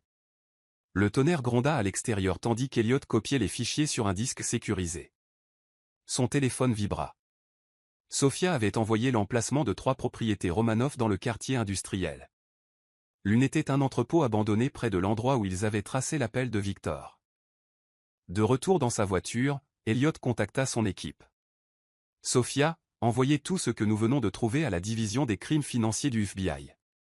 Nathan, mettez votre équipe en position autour de l'entrepôt, mais n'intervenez pas. Victor ne travaille pas seul, et nous ne pouvons pas risquer la sécurité de Lila. La pluie diminuait alors qu'il roulait vers le quartier industriel, son esprit passant en revue les scénarios et les éventualités. Les pièces s'assemblaient, mais les heures suivantes seraient critiques. Un seul faux pas pourrait avoir des conséquences dévastatrices. Son téléphone sonna. Le téléphone prépayé. Victor appelait plus tôt que prévu. Changement de programme. La voix de Victor était tendue, agitée. L'argent. Maintenant. Plus de délai. Qu'y a-t-il, Victor? Elliot garda sa voix calme. Votre ami s'impatiente? Une pause, puis une malédiction. Vous n'avez pas chômé. Le box 247 vous salue. Vous n'avez aucune idée de ce à quoi vous avez affaire. En fait, si. Les Romanov. Le blanchiment d'argent. Tout. À l'heure actuelle, le FBI reçoit suffisamment de preuves pour vous envoyer en prison pour des décennies. Mais nous pouvons encore négocier. Négocier? Victor eut un rire rauque. Que pourriez-vous bien m'offrir maintenant? Une porte de sortie. De l'argent. Une nouvelle identité. Un passeport vierge. Assez pour disparaître avant que les Romanov ne réalisent que vous avez été exposé. Tout ce que je veux, c'est Lila. Une autre pause. Longue cette fois. En arrière-plan, Elliot pouvait entendre des voix se disputant en russe. 1 heure, dit enfin Victor. L'entrepôt du quai 17. Venez seul. Apportez la preuve du transfert. Et, n'aide pas de police. Ou elle meurt. La ligne coupa. Elliot contacta immédiatement son équipe. Vous avez entendu? Entrepôt confirmé, répondit Nathan. L'imagerie thermique montre 4 signatures de chaleur à l'intérieur, dont une stationnaire. Probablement Lila. Dites au FBI d'intervenir dès que nous l'aurons, ordonna Elliot. Mais personne ne bouge avant mon signal. Tout dépend du timing maintenant. L'entrepôt se dressait devant lui, une masse sombre contre le ciel zébré d'éclairs. En se garant, Elliot toucha la poche intérieure de sa veste, sentant le poids rassurant de ce qu'elle contenait. Puis il sortit sous la bruine, prêt à affronter ce qui allait suivre. Derrière lui, l'orage se calmait enfin. La première lueur de l'aube perçait à travers les nuages. Quelque part dans cet entrepôt, Lila attendait. Et cette fois, Elliot Knight ne se battait pas seulement pour la justice ou la réputation. Il se battait par amour. Le vrai jeu allait commencer, et il avait l'intention de gagner. Chapitre 7. La force cachée. Le bureau de l'entrepôt où il retenait Lila était froid. Du genre de froid profond qui pénètre jusqu'aux os et s'y installe. Elle était assise sur une chaise en métal, les poignets liés par des attaches en plastique. Mais son esprit tournait à plein régime, calculant, planifiant. La robe bordeaux de la symphonie était toujours suspendue dans son placard, un rappel de ce qui aurait dû être. À la place, elle portait un jean et un pull, ses cheveux tombant librement autour de son visage, un bouclier derrière lequel elle pouvait observer sans être remarquée. Victor faisait les 100 pas dans le petit espace, ses chaussures coûteuses claquant contre le béton, son apparence habituellement soignée se fissurant à chaque heure qui passait. Deux hommes en costume sombre se tenaient près de la porte, parlant à voix basse en russe. Le quatrième homme, clairement le chef, était assis à un bureau, observant Victor avec la menace patiente d'un prédateur. « Elle ne sait rien, » disait Victor, la voix tendue par le désespoir. « C'est juste une enseignante, pour l'amour de Dieu. » L'homme au bureau, Ivan Romanov, comme Lila l'avait appris, sourit finement. Une enseignante qui a réussi à documenter 5 ans de transactions financières, qui a créé des dossiers détaillés sur l'ensemble de notre opération. Je pense que vous sous-estimez peut-être votre belle-fille, Monsieur Marshall. Lila garda une expression neutre, mais à l'intérieur, elle ressentit une lueur de satisfaction. Pendant des années, elle avait joué le rôle qu'ils attendaient, la fille naïve, l'enseignante dévouée, quelqu'un à sous-estimer et à ignorer. Il n'avait jamais remarqué qu'elle prenait des photos de documents laissés négligemment sur le bureau de Victor, qu'elle enregistrait des conversations lors de ses appels téléphoniques nocturnes, construisant un dossier, pièce par pièce. Knight paiera, insista Victor. Il tient à elle. Vous les avez vus ensemble à la symphonie. Ah, oui. Votre petit arrangement. Le sourire d'Ivan devint cruel. 3 nuits à jouer les cendrillons. Dites-moi, mademoiselle Lila, avez-vous apprécié votre aperçu du luxe? Lila soutint son regard fixement. Il n'a jamais été question de luxe. Non. Il se pencha en avant. Alors, de quoi s'agissait-il? De justice. Le mot était calme mais ferme. Tout ce que j'ai fait, chaque preuve que j'ai rassemblée, c'était pour révéler la vérité. Les yeux d'Ivan se plissèrent. Et quelle est cette vérité? Que mon beau-père n'est pas seulement un voleur. C'est un lâche qui s'en prend aux vulnérables. Que votre famille ne se contente plus de briser des rotules, vous brisez des communautés entières avec vos combines. Lila se redressa sur sa chaise.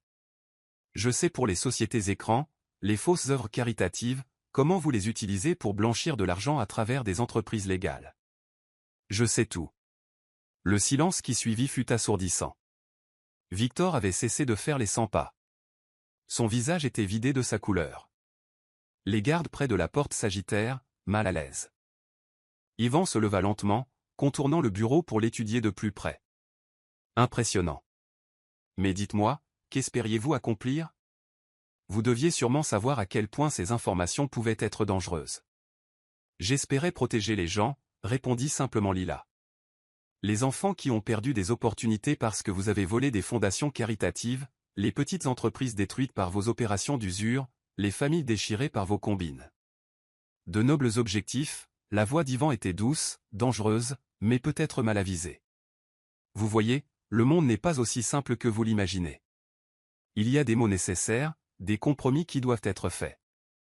Il n'y a rien de nécessaire à voler des enfants, le coupa Lila. Rien de noble à détruire des vies pour le profit. Un claquement sec résonna dans la pièce. Ivan venait de la gifler. La tête de Lila bascula sur le côté, mais elle n'émit aucun son. Lorsqu'elle se retourna pour lui faire face, ses yeux flambaient. « Frappez-moi autant que vous voulez, dit-elle doucement. Cela ne change rien à la vérité. Et cela ne change rien au fait que, à l'heure actuelle, tout ce que j'ai rassemblé est en train d'être livré aux autorités. Victor tituba en avant.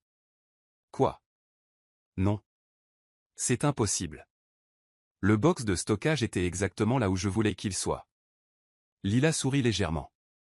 Pensiez-vous vraiment que je n'aurais pas de plan de secours? Que je ne m'assurerai pas que la vérité éclate, quoi qu'il m'arrive? Le visage d'Yvan s'assombrit. Vous avez joué à un jeu très dangereux, mademoiselle Lila. Pas un jeu, répliqua TL. Juste la justice. Quelque chose que ni l'un ni l'autre ne peut comprendre. Le téléphone prépayé sur le bureau sonna, brisant la tension. Victor se jeta dessus, les mains tremblantes, en répondant. Knight?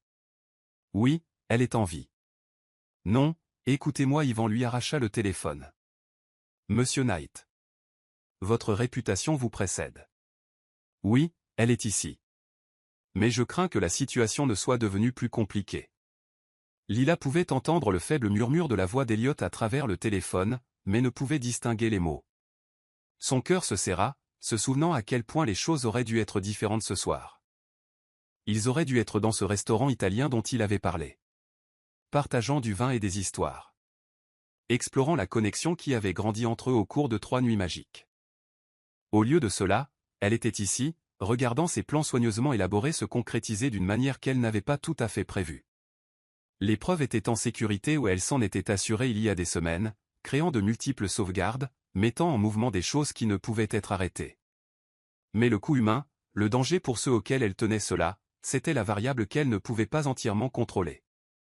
1 heure, disait Yvan au téléphone. Quai 17. Venez seul.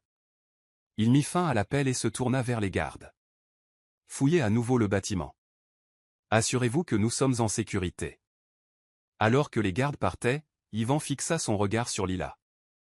Une femme remarquable. C'est presque dommage que vous deviez me tuer? La voix de Lila était stable. Allez-y. Cela ne changera rien. Les preuves sont déjà sorties. Et Elliot n'arrêtera pas tant qu'il ne vous aura pas tous fait tomber. Quelle foi en votre chevalier servant, sourit froidement Yvan. Mais dites-moi, qu'est-ce qui vous fait croire qu'il se soucie d'autre chose que de sa réputation? Le scandale de votre implication pourrait le ruiner. Parce que je le connais, dit simplement Lila. Pas l'homme d'affaires. Pas le philanthrope. L'homme. Celui qui a grandi sans rien, qui comprend la valeur de la vérité et de la justice. L'homme qui voit au-delà des apparences ce qui compte vraiment. Comme c'est romantique. Le ton d'Yvan était moqueur. Et qu'est-ce qui compte vraiment, selon vous? Lila pensa au moment calme qu'elle avait partagé avec Elliot. Les conversations sur l'art et la musique, les rêves et les peurs. La façon dont il l'avait regardé dans la loge de la symphonie. Comment son contact l'avait fait se sentir à la fois en sécurité et électrisé. L'amour, dit-elle doucement. La vérité. Le courage de défendre ce qui est juste, peu importe le coût. De jolis mots, ricana Yvan. Mais les mots ne vous sauveront pas, non, concéda Lila. Mais il me rappelle pourquoi tout cela en valait la peine. À travers les hautes fenêtres, elle pouvait voir l'orage se calmer. La première lueur de l'aube peignait le ciel de nuances d'espoir. Quelque part là-bas, Elliot arrivait. Mais il ne venait pas sauver une demoiselle en détresse. Il venait se tenir aux côtés d'une guerrière qui avait déjà remporté la bataille la plus importante. La vérité était révélée. La justice était en marche. Quoi qu'il arrive dans l'heure suivante, Lila savait qu'elle avait réussi ce qui comptait le plus. Les preuves qu'elle avait rassemblées feraient tomber non seulement les combines de Victor, mais tout un empire criminel. Les enfants auraient à nouveau des opportunités. Les familles seraient protégées. Les communautés guériraient. Et si l'amour attendait de l'autre côté de ces ténèbres, eh bien, ce serait une victoire plus douce que tout ce qu'elle aurait pu imaginer lorsqu'elle avait commencé ce voyage. Le bruit de véhicules approchant résonna dans l'entrepôt. Yvan se dirigea vers la fenêtre, son expression se durcissant. Il semble que votre chevalier, Knight, soit arrivé en avance. Lila ferma brièvement les yeux, touchant mentalement le médaillon de sa mère. Non, murmura-t-elle. Pas un chevalier. Juste un homme bien qui comprend que certaines choses valent la peine qu'on se batte pour elles. Le jeu touchait à sa fin, mais Lila avait joué son rôle à la perfection. Et maintenant, il ne restait plus qu'à voir la justice triompher. Quoi qu'il arrive, elle était prête. Chapitre 8. La justice se déploie. L'aube peignait l'entrepôt de nuances d'acier et d'or tandis qu'Elliot Knight sortait de sa voiture. Le gravier crissa sous ses pieds. Chaque pas était mesuré, délibéré. Dans sa main, il portait une mallette en cuir, la rançon supposée qui achèterait la liberté de Lila. Mais dans sa poche se trouvait quelque chose de bien plus précieux, une petite clé USB contenant suffisamment de preuves pour détruire un empire. Dans son oreille, un dispositif de communication presque invisible le maintenait connecté à son équipe. La voix de Nathan parvint clairement, 4 signatures thermiques au 2e étage. Mademoiselle Lila est dans le coin nord-ouest. Les équipes du FBI sont en position. Elliot ne répondit pas. Il ne le pouvait pas, avec les hommes d'Ivan qui surveillaient depuis les fenêtres supérieures. Au lieu de cela, il marcha d'un pas régulier vers l'entrée, son visage un masque de contrôle prudent. Mais à l'intérieur, son cœur battait la chamade, un mélange de peur et de détermination, non pas peur pour lui-même, mais pour Lila, qui avait tout risqué pour exposer la vérité. La porte de l'entrepôt s'ouvrit dans un grincement métallique. 2 hommes en costume sombre attendaient à l'intérieur, leurs armes à peine dissimulées sous leurs vestes. Ils le fouillèrent efficacement, ne trouvant rien d'autre que la mallette et son téléphone, qu'ils confisquèrent. S'ils remarquèrent le dispositif de communication, ils n'en laissèrent rien paraître. « Par ici », dit l'un d'eux dans un anglais à fort accent, en désignant un escalier rouillé. Le 2e étage était sombre, malgré le jour grandissant, les ombres s'accrochant au coin comme de vieux secrets. Elliot suivit ses escortes dans un couloir étroit, dépassant des bureaux vides et des machines abandonnées. Au bout du couloir, une porte était ouverte, déversant une lumière fluorescente dans la pénombre. Le premier aperçu de Lila faillit briser son sang-froid. Elle était assise, le dos droit, sur une chaise en métal, les mains liées, mais le regard féroce et clair. Une marque rouge s'épanouissait sur sa joue là où quelqu'un l'avait frappé, et Elliot sentit la rage monter en lui. Mais lorsque leurs regards se croisèrent, il vit quelque chose dans le sien qui le calma, non pas de la peur ou du désespoir, mais un triomphe tranquille. « À l'heure », dit Ivan Romanov depuis derrière un vieux bureau en métal. « Et vous avez l'air remarquablement calme pour un homme sur le point de payer 5 millions de dollars pour une femme qu'il connaît depuis moins d'1 semaine. L'argent est là. » Elliot posa la mallette sur le bureau. « Maintenant, laissez-la partir. » Ivan sourit finement. « Pas encore. Vous voyez, nous avons un petit problème. Votre ami ici a été très occupé à rassembler des preuves, à documenter des transactions, à causer toutes sortes de problèmes. Je sais. » La voix d'Elliot était égale. « C'est pourquoi je suis ici. Pour la sauver. » Le sourire d'Ivan s'élargit. « Comme c'est romantique. Mais dites-moi, Monsieur Knight, pourquoi la sauvez-vous exactement? Pour quelques nuits de plus à jouer la comédie dans votre monde scintillant? Ou peut-être quelque chose de plus permanent? Une belle histoire pour les pages mondaines, le riche homme d'affaires et la noble enseignante qui lui a volé son cœur. Vous ne comprenez rien à notre sujet, parla Lila pour la première fois, sa voix forte malgré sa situation. Non. Ivan se tourna vers elle. Alors éclairez-moi. Quelle est cette grande histoire d'amour qui vaut la peine de tout risquer? Il ne s'agit pas d'amour, dit doucement Elliot, attirant à nouveau l'attention d'Ivan sur lui. Il s'agit de justice. À cet instant, plusieurs choses se produisirent simultanément. Une série d'explosions secoua le bâtiment des grenades assourdissantes explosant à plusieurs étages. Les lumières s'éteignirent, plongeant la pièce dans le chaos. Et Elliot bougea avec une vitesse qui surprit tout le monde, en particulier Victor Marshall, qui s'approchait de Lila avec une intention désespérée. Les gardes portèrent la main à leurs armes, mais les équipes du FBI déferlaient déjà par les fenêtres et les portes. Ivan se jeta vers le tiroir de son bureau mais se retrouva face au canon d'une arme, l'arme d'Elliot, qu'il avait récupérée d'un étui caché pendant que tout le monde était distrait par les explosions.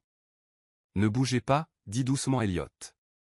C'est fini. » Victor fit une dernière tentative paniquée pour attraper Lila, mais elle était prête. Malgré ses mains liées, elle lui enfonça son coude dans le plexus solaire, puis lui faucha les jambes avec un mouvement qui aurait rendu son professeur d'autodéfense fier. « Ça, dit-elle alors qu'il suffoquait au sol, c'était pour chaque enfant que vous avez volé. » Les agents du FBI envahirent la pièce, maîtrisant Ivan et ses hommes. Nathan apparut aux côtés d'Elliot, prenant en charge Ivan pendant qu'Elliot se précipitait vers Lila.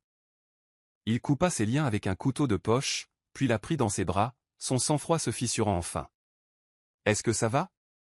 murmura-t-il contre ses cheveux. Maintenant, oui. Elle recula légèrement pour le regarder. Tu as eu mon message dans le box. J'ai tout eu. Il toucha doucement sa joue, là où la marque commençait à bleuir. Tu es incroyable, tu sais? Un peu imprudente, peut-être, mais incroyable. Imprudente, réussit-elle à rire, dit l'homme qui vient d'entrer dans un entrepôt rempli de criminels armés. J'avais du renfort. Moi aussi. Ses yeux rencontrèrent les siens. Je savais que tu comprendrais les indices, que tu verrais la situation dans son ensemble. Autour d'eux, le FBI emmenait les prisonniers. Les protestations de Victor résonnaient dans le couloir, un son pathétique qui semblait marquer la fin d'une époque. Ivan se laissa faire calmement, mais ses yeux promettaient une vengeance ou une menace qui n'avait plus aucun pouvoir maintenant que son empire s'effondrait. Les preuves, demanda doucement Lila. En cours de traitement. Sofia travaille avec l'unité des crimes financiers du FBI. L'organisation Romanov. Les combines de Victor. Tout s'effondre. Le soulagement inonda son visage, suivi rapidement par l'épuisement.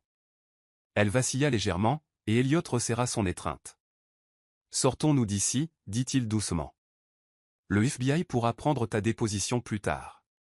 Mais alors qu'il se tournait pour partir, Lila s'arrêta. Attends. Elle retourna vers Ivan, qui était menotté par les agents. Vous avez demandé de quoi parlait cette histoire. Il ne s'agit pas d'amour, bien que je l'ai trouvé aussi. Il s'agit de courage. Le courage de tenir tête à des hommes comme vous, qui pensent que l'argent et le pouvoir vous placent au-dessus de la justice.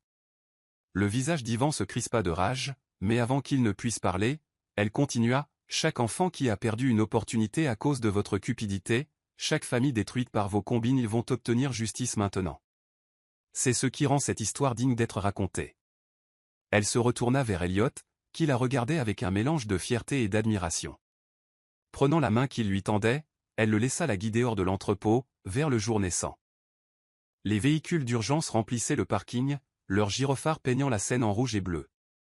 Les agents du FBI s'activaient, traitant les preuves et sécurisant la zone. Mais Elliot conduisit Lila au-delà de tout cela, vers un endroit calme où le soleil levant peignait le ciel de couleur d'espoir. Que se passe-t-il maintenant, demanda-t-elle doucement. Maintenant, il se tourna vers elle, ses mains venant encadrer son visage. Maintenant, nous commençons à écrire notre propre histoire. Sans arrangement, sans faux semblants. Juste nous. Juste nous, répéta-t-elle en se blottissant contre son contact. J'aime le son de ça. J'aurais dû te le dire plus tôt, dit-il, la voix rauque d'émotion. Ces 3 nuits, il ne s'agissait pas de réparer les choses ou de protéger des réputations. Il s'agissait de tomber amoureux de la femme la plus remarquable que j'ai jamais rencontrée. Des larmes coulèrent sur les joues de Lila. Même si je t'ai menti, si j'ai utilisé notre arrangement pour rassembler des preuves. Tu n'as jamais menti sur ce qui comptait. Il essuya ses larmes d'un pouce doux. Chaque moment que nous avons partagé était réel.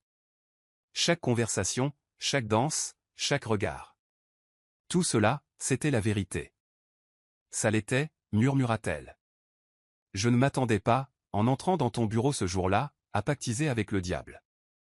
Au lieu de cela, j'ai trouvé un partenaire. Quelqu'un qui comprend que certaines choses valent la peine qu'on se batte pour elles. Et nous, demanda-t-il doucement, valons-nous la peine de nous battre? En guise de réponse, Lila se hissa sur la pointe des pieds et l'embrassa. C'était un baiser doux, porteur de promesses et de guérison, mais sous-tendu par un courant de passion qui parlait de toutes les nuits à venir. Quand ils se séparèrent enfin, tous deux souriaient. Je dirais que c'est un oui, murmura Elliot. Le soleil était maintenant pleinement levé, chassant les ombres de la nuit et des secrets. Au loin, les sirènes retentissaient et les journalistes s'attroupaient, affamés de l'histoire de la chute de l'une des plus grandes entreprises criminelles de la ville. Mais ici, dans ce moment calme, rien de tout cela n'importait. Ce qui importait, c'était la sensation de Lila dans les bras d'Elliot, l'avenir qu'ils pouvaient voir dans les yeux l'un de l'autre, et la certitude que parfois, les plus grandes histoires d'amour ne commencent pas avec la magie des contes de fées, mais avec le courage de se battre pour ce qui est juste. La justice avait été servie, la vérité avait prévalu, et l'amour réel, honnête, durement gagné s'était épanoui dans le plus inattendu des arrangements. Chapitre 9. L'émergence de la vérité. La salle du conseil de Knight Enterprises n'avait jamais semblé aussi solennelle. Le soleil de fin d'après-midi filtrait à travers les fenêtres, illuminant les visages réunis autour de la table massive. Des agents du FBI étaient assis aux côtés d'avocats d'entreprise, leurs expressions graves alors qu'ils examinaient la montagne de preuves que Lila avait rassemblées. Lila elle-même était assise à côté d'Elliot à la tête de la table, sa main fermement serrée dans la sienne sous la surface polie. L'échymose sur sa joue s'était estompée en une ombre, mais la détermination dans ses yeux brûlait plus vive que jamais. L'ampleur de cette opération est stupéfiante, disait l'agente spéciale Emma Rivera, étalant des documents sur la table. Monsieur Marshall n'a pas seulement détourné des fonds de la Fondation, il a créé tout un réseau de fausses œuvres caritatives et de sociétés écrans. La famille Romanoff les utilisait pour blanchir l'argent de leurs opérations illégales, le faisant paraître légitime grâce à une série de dons soigneusement structurés. Combien d'autres fondations ont été compromises, demanda Elliot, la voix tendue par une colère contenue. Au moins 12 que nous avons identifiées jusqu'à présent, répondit un autre agent. Des œuvres de charité pour enfants, des fondations de recherche médicale, des fonds pour l'éducation. Partout où l'argent pouvait être déplacé sans attirer l'attention. La poigne de Lila sur la main d'Elliot se resserra. Le programme de bourse de mon école? L'agente Rivera hocha sombrement la tête. L'un de leurs principaux canaux. Ils créaient de faux comptes étudiants, détournaient les fonds, puis signalaient que les étudiants avaient abandonné ou changé d'établissement. Les vrais étudiants n'ont jamais vu un centime de l'argent destiné à les aider. C'est pour ça que Jamal a dû partir, murmura Lila, se souvenant d'un étudiant particulièrement brillant qui avait disparu en milieu de semestre. Et Mia, et Lucas, tous ces enfants qui ont perdu leur chance à cause de lui. Elliot lui serra la main, offrant un soutien silencieux. Qu'en est-il des autres opérations des Romanoff? Nous découvrons des liens avec tout, du jeu illégal à l'extorsion, expliqua Rivera. Mais leur vrai génie résidait dans la manipulation financière. Ce n'étaient pas seulement des criminels, ils détruisaient systématiquement des communautés, enlevant des opportunités à ceux qui en avaient le plus besoin. Montrez-leur la liste, dit doucement Lila. L'agent sortit un épais dossier. Mademoiselle Lila a compilé des dossiers détaillés sur chaque étudiant affecté par la fraude aux bourses. Nom, date, circonstances. Tout ce dont nous avons besoin pour réparer cela. Elliot regarda Lila avec une admiration renouvelée. Tu les as tous suivis? Ce n'était pas seulement des chiffres dans un registre, répondit-elle, la voix forte malgré les larmes qui menaçaient de couler. C'étaient de vraies personnes avec de vrais rêves. Jamal voulait être médecin. Mia allait étudier l'ingénierie. Lucas il écrivait la plus belle poésie que j'ai jamais lue. Nous les retrouverons, promit Elliot. Tous. La fondation réparera cela. Ce n'est pas tout, continua Rivera, sortant un autre dossier. Mademoiselle Lila a également documenté un schéma d'opération similaire dans d'autres villes. Les Romanoff prévoyaient de s'étendre, en utilisant le même modèle d'œuvres caritatives compromises et de bourses frauduleuses. Les implications s'abattirent lourdement sur la pièce. Il ne s'agissait pas seulement d'une fondation ou d'une ville. Il s'agissait d'une attaque systématique contre l'espoir lui-même, ciblant ceux qui pouvaient le moins se permettre de perdre. Que se passe-t-il maintenant? Demanda l'un des avocats. Maintenant, nous montons notre dossier, répondit Rivera. Avec les preuves et le témoignage de mademoiselle Lila, nous pouvons démanteler toute l'opération. Monsieur Marshall a déjà commencé à parler, espérant un accord. Les Romanoff ne pourront plus se cacher derrière leur façade d'entreprise légitime. Et les étudiants? Insista Lila. Qu'en est-il d'eux? Elliot se redressa sur sa chaise. La fondation va créer un fonds spécial, annonça-t-il. Non seulement pour remplacer ce qui a été volé, mais pour étendre notre soutien. Chaque étudiant qui a perdu son opportunité aura une seconde chance, avec des ressources supplémentaires pour rattraper le temps perdu. Les avocats commencèrent à prendre des notes, mais Lila regardait Elliot avec une expression qui fit battre son cœur. Dans ses yeux, il voyait la même passion pour la justice qui l'avait attiré vers elle dès le début. Alors que la réunion se poursuivait, les détails furent discutés et les plans établis. Le FBI aurait besoin de la coopération continue de Lila pour monter son dossier. La fondation devrait être restructurée pour prévenir de futures vulnérabilités. Mais à travers tout cela, une chose restait constante, la connexion entre Lila et Elliot, qui se renforçait à chaque révélation. Quand la réunion se termina enfin, ils restèrent dans la salle du conseil, regardant le coucher de soleil peindre la ville d'or. Lila se tenait à la fenêtre, les bras enroulés autour d'elle, perdue dans ses pensées. « Comment as-tu fait » demanda doucement Elliot, venant se placer derrière elle. « Comment as-tu fait pour rester forte à travers tout cela ?»« Je pensais à eux, » répondit-elle. Tous ces enfants qui avaient juste besoin d'une chance. Chaque fois que j'avais peur ou que je doutais de moi, je me souvenais de leur visage, de leurs rêves. Et puis je pensais à ma mère. « Parle-moi d'elle » dit-il en enlaçant sa taille. Elle disait toujours que la vraie force, ce n'est pas de n'avoir peur de rien. C'est de faire ce qui est juste, même quand on est terrifié. Lila s'appuya contre sa poitrine. Quand elle est tombée malade, elle m'a fait promettre d'utiliser les talents que j'avais pour rendre le monde meilleur. L'enseignement était ma façon de tenir cette promesse. Elle serait fière de toi, murmura Elliot en déposant un baiser sur sa tempe. Tellement fière. Je l'espère. Lila se retourna dans ses bras pour lui faire face. Il y a autre chose que tu devrais savoir. Quelque chose que j'ai trouvé dans les dossiers de Victor sur la maladie de ma mère. L'expression d'Elliot devint inquiète. Qu'est-ce que c'est? Le traitement expérimental qui lui a été refusé. Celui qui aurait pu la sauver. La voix de Lila tremblait légèrement. L'argent était à point et la fondation avait approuvé la subvention, mais Victor l'avait détourné. Il s'en était servi pour régler des dettes de jeu. La douleur dans la voix de Lila brisa le cœur d'Elliot. Il la serra plus fort contre lui, la laissant enfouir son visage dans sa poitrine alors que les larmes coulaient enfin. Il l'a tuée, chuchota-t-elle, aussi sûrement que s'il l'avait fait de ses propres mains. Et ensuite, il s'est servi de sa mort pour manipuler mon père, pour se positionner afin de voler d'autres familles, d'autres mères. Écoute-moi, dit fermement Elliot, relevant son visage vers le sien. L'héritage de ta mère vit en toi. Dans ton courage, ta compassion, ta détermination à aider les autres. Tout ce que tu as fait pour exposer la vérité, protéger ses étudiants, abattre tout ce système corrompu. C'est exactement ce qu'elle aurait voulu. Je n'aurais pas pu le faire sans toi, dit doucement Lila. Pas seulement tes ressources ou ton influence, mais ta confiance en moi, ta compréhension. Même quand je ne pouvais pas tout te dire, tu m'as fait confiance. Parce que je te voyais, toi, répliqua-t-il simplement. Pas le rôle que tu jouais ou le masque que tu devais porter, mais la vraie toi, passionnée, brillante, inarrêtable quand tu te bats pour ce qui est juste. Leurs lèvres se rencontrèrent dans un baiser qui avait le goût des larmes et du triomphe, celui des fins et des commencements. Quand ils se séparèrent, tous deux souriaient malgré le poids émotionnel de la journée. Alors, et maintenant, demanda Lila, répétant sa question du matin. Maintenant, nous continuons à nous battre, répondit Elliot. Ensemble. La fondation doit être reconstruite, ses étudiants doivent être retrouvés. Et il y a probablement d'autres opérations comme celle-ci à dénoncer. Ensemble, répéta-t-elle, comme une promesse. Fini les arrangements ou les faux-semblants, fini de se cacher ou de jouer des rôles. Juste nous. Juste nous, approuva-t-il, et toutes les batailles qui valent la peine d'être menées. La ville s'étendait à leurs pieds, brillant dans les dernières lueurs du jour.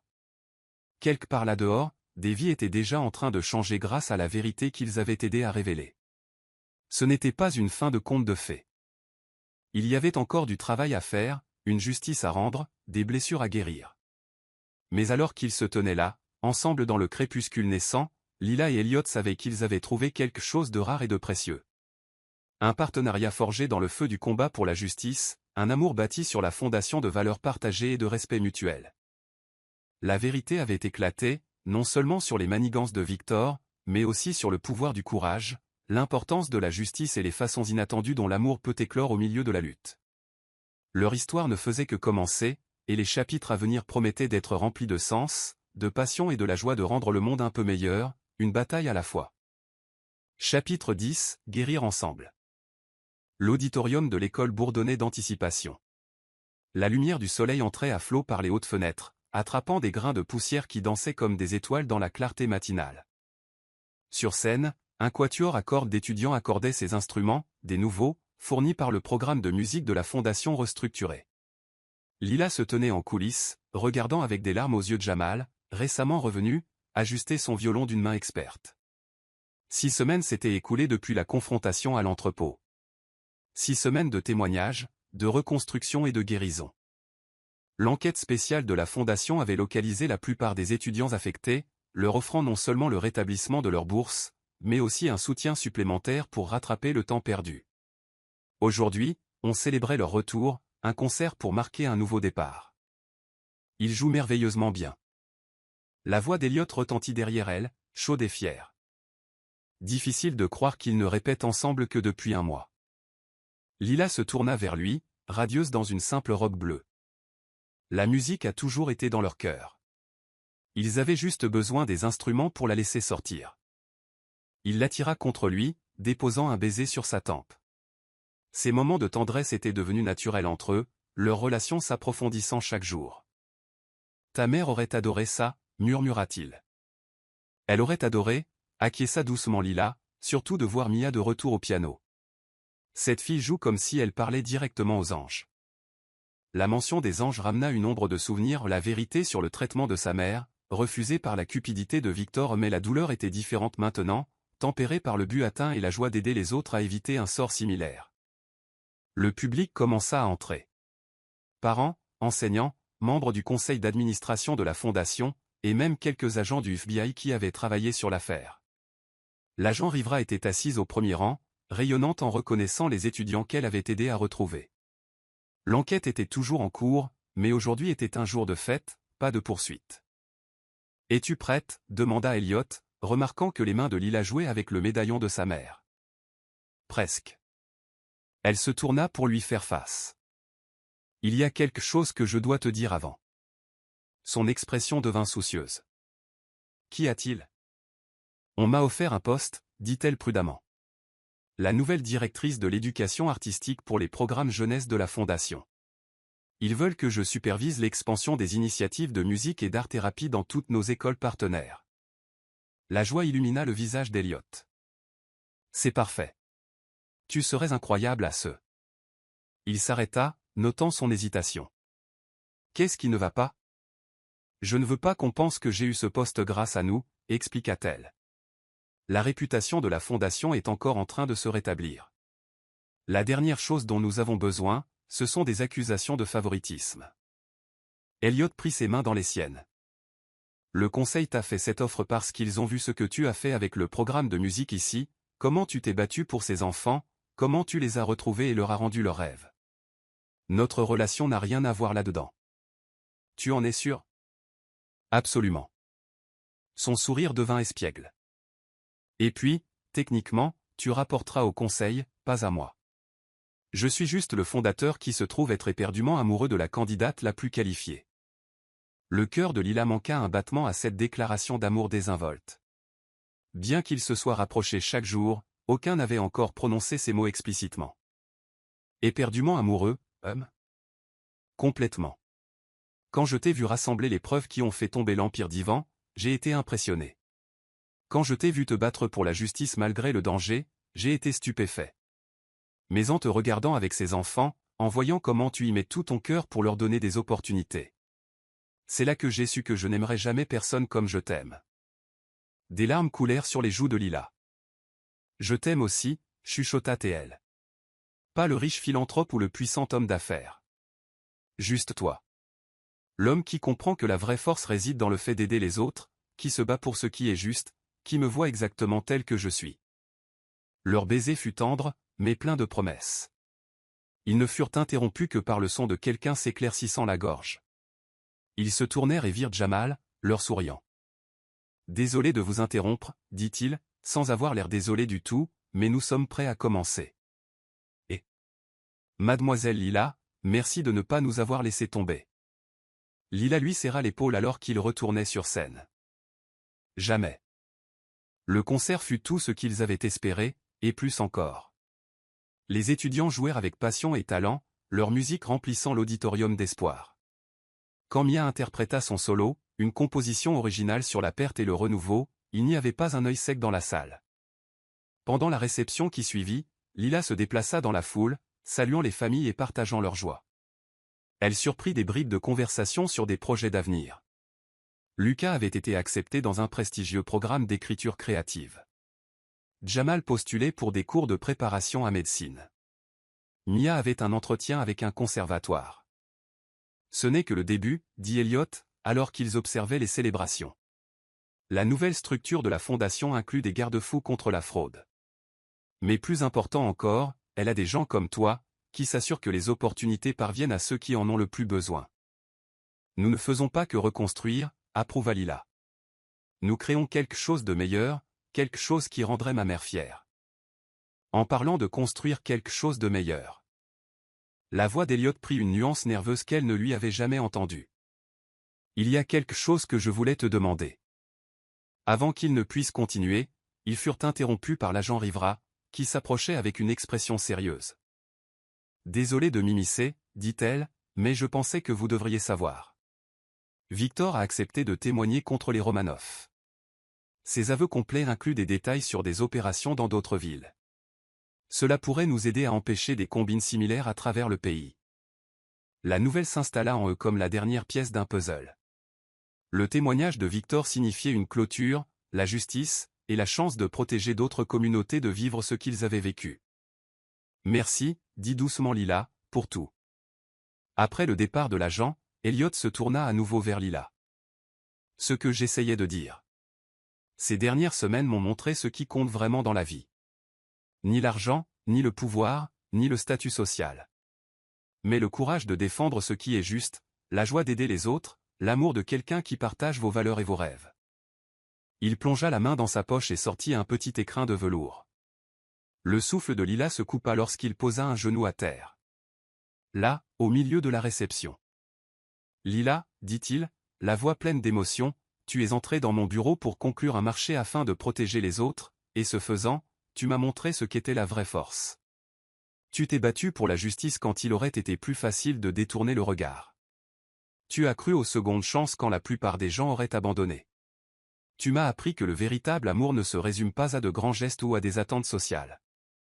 Il s'agit d'être solidaire, de se battre pour ce qui est juste et de construire quelque chose qui a du sens. Il ouvrit l'écrin, révélant une bague qui parvenait à être à la fois élégante et sobre exactement son style. Veux-tu m'épouser? Non pas à cause d'un arrangement ou d'une obligation, mais parce que je veux passer ma vie à construire quelque chose de beau avec toi? Mener les batailles qui valent la peine d'être menées, créer des opportunités pour les autres, et nous aimer à travers tout cela? Des larmes coulaient sur le visage de Lila alors qu'elle hochait la tête. Oui, chuchota-t-elle. Oui, à tout. La bague glissa parfaitement à son doigt alors que des applaudissements éclataient autour d'eux.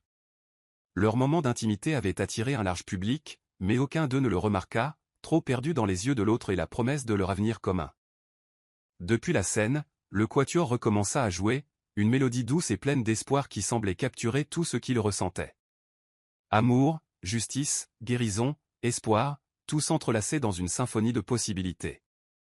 Alors qu'ils dansaient lentement sur la musique, entourés par la joie des rêves renouvelés et des secondes chances, Lila et Elliot savaient qu'ils avaient trouvé quelque chose de rare et de précieux. Leur histoire d'amour n'avait pas commencé par une romance de conte de fées, mais par le courage de se battre pour ce qui est juste, et cela la rendait d'autant plus précieuse, d'autant plus réelle. La fondation continuerait de grandir et d'aider les autres. La musique continuerait de jouer. Et leur amour, né au milieu de la lutte et renforcé par un but commun, éclairerait leur chemin, quels que soient les défis et les triomphes qui les attendaient. Chapitre 11, bâtir la confiance. La galerie d'art bourdonnait de conversations animées tandis que donateurs et artistes se mêlaient sous des lustres de cristal. Ce n'était pas la même galerie où Lila et Elliot s'étaient connectés pour la première fois autour de leur appréciation commune des artistes émergents. C'était quelque chose d'entièrement nouveau. L'initiative artistique de la Fondation avait transformé un entrepôt abandonné en une vitrine pour les jeunes talents, présentant notamment les œuvres d'étudiants qui avaient été affectées par les manigances de Victor. Lila se tenait devant une toile saisissante, sa bague de fiançailles attrapant la lumière alors qu'elle désignait les coups de pinceau audacieux. C'est Mia qui a peint ça après sa première semaine de retour à l'école, expliqua-t-elle à un collectionneur intéressé. Elle l'appelle seconde chance. La peinture semblait vibrer d'énergie, l'obscurité cédant la place à la lumière, le chaos se transformant en harmonie. Comme toutes les pièces de la galerie, elle racontait une histoire de résilience et d'espoir. Elliot observait de l'autre côté de la pièce, le cœur gonflé de fierté et d'amour. Au cours des 3 mois écoulés depuis leur fiançailles, Lila s'était jetée à corps perdu dans la révolution de l'approche de la Fondation en matière d'éducation artistique. Sous sa direction, le programme s'était étendu au-delà du simple financement pour créer de réelles opportunités d'expression créative et de guérison. Elle est remarquable, dit Elena Wong, venant se tenir à ses côtés. L'artiste dont l'œuvre avait autrefois attiré leur attention lors de la vente aux enchères était désormais une conseillère clé pour l'initiative. Les étudiants lui font confiance parce qu'ils savent qu'elle s'est battue pour eux. Nous l'avons tous fait, répondit Elliot. Mais il comprenait ce qu'Elena voulait dire. Le lien de Lila avec les étudiants allait au-delà du dévouement professionnel. Elle se voyait dans leur lutte, leurs rêves, leur détermination à créer de la beauté à partir de la douleur. Le vernissage de la galerie était plus qu'une simple exposition, c'était une déclaration. Chaque pièce exposée représentait une histoire de rétablissement et de renouveau. Les nouvelles politiques de transparence de la Fondation signifiaient que les donateurs pouvaient voir exactement comment leurs contributions étaient utilisées, avec des mises à jour régulières des étudiants eux-mêmes. Lila se fraya un chemin à travers la foule pour les rejoindre, sa simple robe noire, élégante mais discrète. Elle avait refusé de laisser son nouveau poste changer sa nature profonde. Elle était toujours l'enseignante passionnée qui croyait au pouvoir de l'art pour transformer des vies. La Fondation Hawthorne vient de promettre des bourses universitaires complètes à 5 de nos étudiants, annonça-t-elle, les yeux brillants, y compris les frais de scolarité de Mia au conservatoire. Elliot l'attira contre lui, déposant un baiser sur sa tempe. « C'est grâce à toi, murmura-t-il. C'est grâce à nous, corrigea-t-elle, à nous tous, qui travaillons ensemble. Elena s'excusa pour parler à des étudiants, les laissant dans un moment de calme au milieu de la célébration. Ils se dirigèrent vers un coin plus privé, où un petit jardin de sculptures créait un espace intime rappelant leur première rencontre. « Tu te souviens de la première fois où nous avons parlé d'art » demanda Lila, faisant courir ses doigts le long d'une courbe de marbre. « À la vente aux enchères, quand tu m'as surprise en train d'analyser les coups de pinceau. Je me souviens avoir pensé que je n'avais jamais rencontré quelqu'un qui voyait si clairement sous la surface. » Elliot prit sa main, leurs doigts s'entrelaçant naturellement. « Tu n'étais pas impressionné par les noms prestigieux ou les prix. Tu te souciais de l'histoire que chaque pièce racontait. L'art a été mon premier amour, admit-elle. Avant l'enseignement, avant la justice, avant toi. Bien que tu lui fasses sérieusement concurrence dans le département amour. » Il gloussa, l'attirant plus près. « En parlant de compétition, as-tu réfléchi davantage au plan du mariage ?» Leur fiançailles avait suscité un intérêt médiatique immédiat, les chroniqueurs mondains spéculant sur ce qui serait sûrement l'événement social de la saison. Mais Lila avait d'autres idées. Justement, oui. Elle se tourna pour lui faire face. « Que dirais-tu de le faire ici, dans la galerie ? Pas seulement comme lieu de réception, mais comme une déclaration. Nous pourrions en faire une collecte de fonds pour le programme artistique, exposer le travail des étudiants, célébrer tout ce que nous avons construit ensemble. » Ses yeux pétillaient d'excitation. Au lieu d'arrangements floraux coûteux, nous pourrions exposer des sculptures. Plutôt que de la musique traditionnelle, nos étudiants pourraient jouer. En faire plus que juste nous. Elliot sentit son cœur se gonfler d'amour pour cette femme qui pensait constamment aux autres, qui voyait des opportunités d'aider dans chaque situation. « C'est parfait, dit-il doucement. Absolument parfait. Vraiment ? Tu ne dis pas ça juste pour me faire plaisir ? Il prit son visage entre ses mains. Lila, depuis le moment où tu es entrée dans mon bureau, tu as défié toutes les hypothèses que j'avais sur la façon dont les choses devaient être faites. Tu m'as montré que le vrai changement se produit lorsque nous pensons au-delà des conventions, lorsque nous plaçons le but avant l'apparence. Des larmes brillèrent dans ses yeux. J'avais si peur ce jour-là, avoua-t-elle. Pas de toi, mais d'échouer, de ne pas être capable de protéger les gens qui en avaient besoin. Et maintenant, regarde ce que tu as bâti. Il désigna la galerie, pleine d'art et d'espoir. Tu n'as pas seulement exposé la corruption. Tu as créé quelque chose de beau à sa place. Leur baiser fut doux et plein de promesses. Interrompus par des rires adolescents, ils se tournèrent pour trouver un groupe d'étudiants faisant semblant de ne pas les avoir observés. « Mademoiselle Lila, » appela l'un d'eux, « pourriez-vous venir voir ma pièce ? L'éclairage n'est pas tout à fait bon. »« Vas-y, » dit Elliot avec un sourire. « Tes admirateurs t'attendent. » Mais Lila le surprit en lui prenant la main. « Viens avec moi. Ces étudiants ont besoin de savoir que l'art n'est pas seulement une question d'expression individuelle. C'est aussi une question de créer des liens, de créer une communauté. » Alors qu'ils se déplacèrent ensemble dans la galerie, Elliot fut frappé par la façon dont Lila équilibrait naturellement ses rôles. Elle était toujours l'enseignante dévouée, offrant conseils et encouragement, mais elle était aussi une avocate puissante, parlant avec assurance aux donateurs de l'importance du financement des arts. Et à travers tout cela, elle restait authentiquement elle-même, passionnée, compatissante et n'ayant pas peur de se battre pour ce qui comptait. Plus tard dans la soirée, après le départ des derniers invités et le retour au calme de la galerie, ils marchèrent ensemble parmi les œuvres d'art. Chaque pièce racontait une histoire de transformation, non seulement des étudiants qui les avaient créées, mais aussi de la fondation elle-même. J'ai eu une réunion avec le conseil aujourd'hui, dit Elliot, alors qu'il s'arrêtait devant une installation particulièrement émouvante. Ils veulent étendre le programme au niveau national, créer des initiatives artistiques dans les communautés touchées par des fraudes similaires. Les yeux de Lila s'écarquillèrent. Vraiment? Ce serait incroyable. Un défi, ajouta-t-il.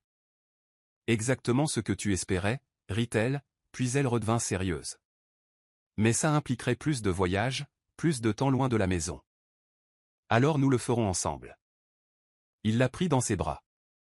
C'est ça, un partenariat, non? Soutenir les rêves de l'autre, mener les batailles qui comptent, construire quelque chose qui a du sens ensemble. Ensemble, répéta-t-elle, posant sa tête sur sa poitrine. J'aime le son de ça. À travers les fenêtres de la galerie, les lumières de la ville scintillaient comme des étoiles. Quelque part là dehors, d'autres communautés attendaient le genre de transformation dont ils avaient été témoins ici. D'autres étudiants avaient besoin de la chance de raconter leurs histoires à travers l'art. D'autres batailles pour la justice et l'opportunité devaient être menées. Mais pour l'instant, dans ce moment de calme, entourés de la preuve magnifique de ce qui était possible, Lila et Elliot se tenaient simplement l'un contre l'autre. Leur amour, parti d'un arrangement, était devenu quelque chose de réel, quelque chose d'assez puissant pour changer des vies et guérir des blessures. L'art sur les murs parlait de seconde chance et de nouveaux départs. Leur mariage à venir célébrerait non seulement leur union, mais aussi la communauté qu'ils avaient aidé à construire. Et leur avenir s'étendait devant eux, plein de possibilités et de sens. Je t'aime, chuchota Lila dans le silence paisible. Je t'aime aussi, répondit Elliot, sa voix riche d'émotion. Chaque jour, de nouvelles façons. Ils bâtissaient plus qu'un mariage. Ils bâtissaient la confiance l'un en l'autre, en leur vision commune, en le pouvoir de l'amour pour transformer des vies.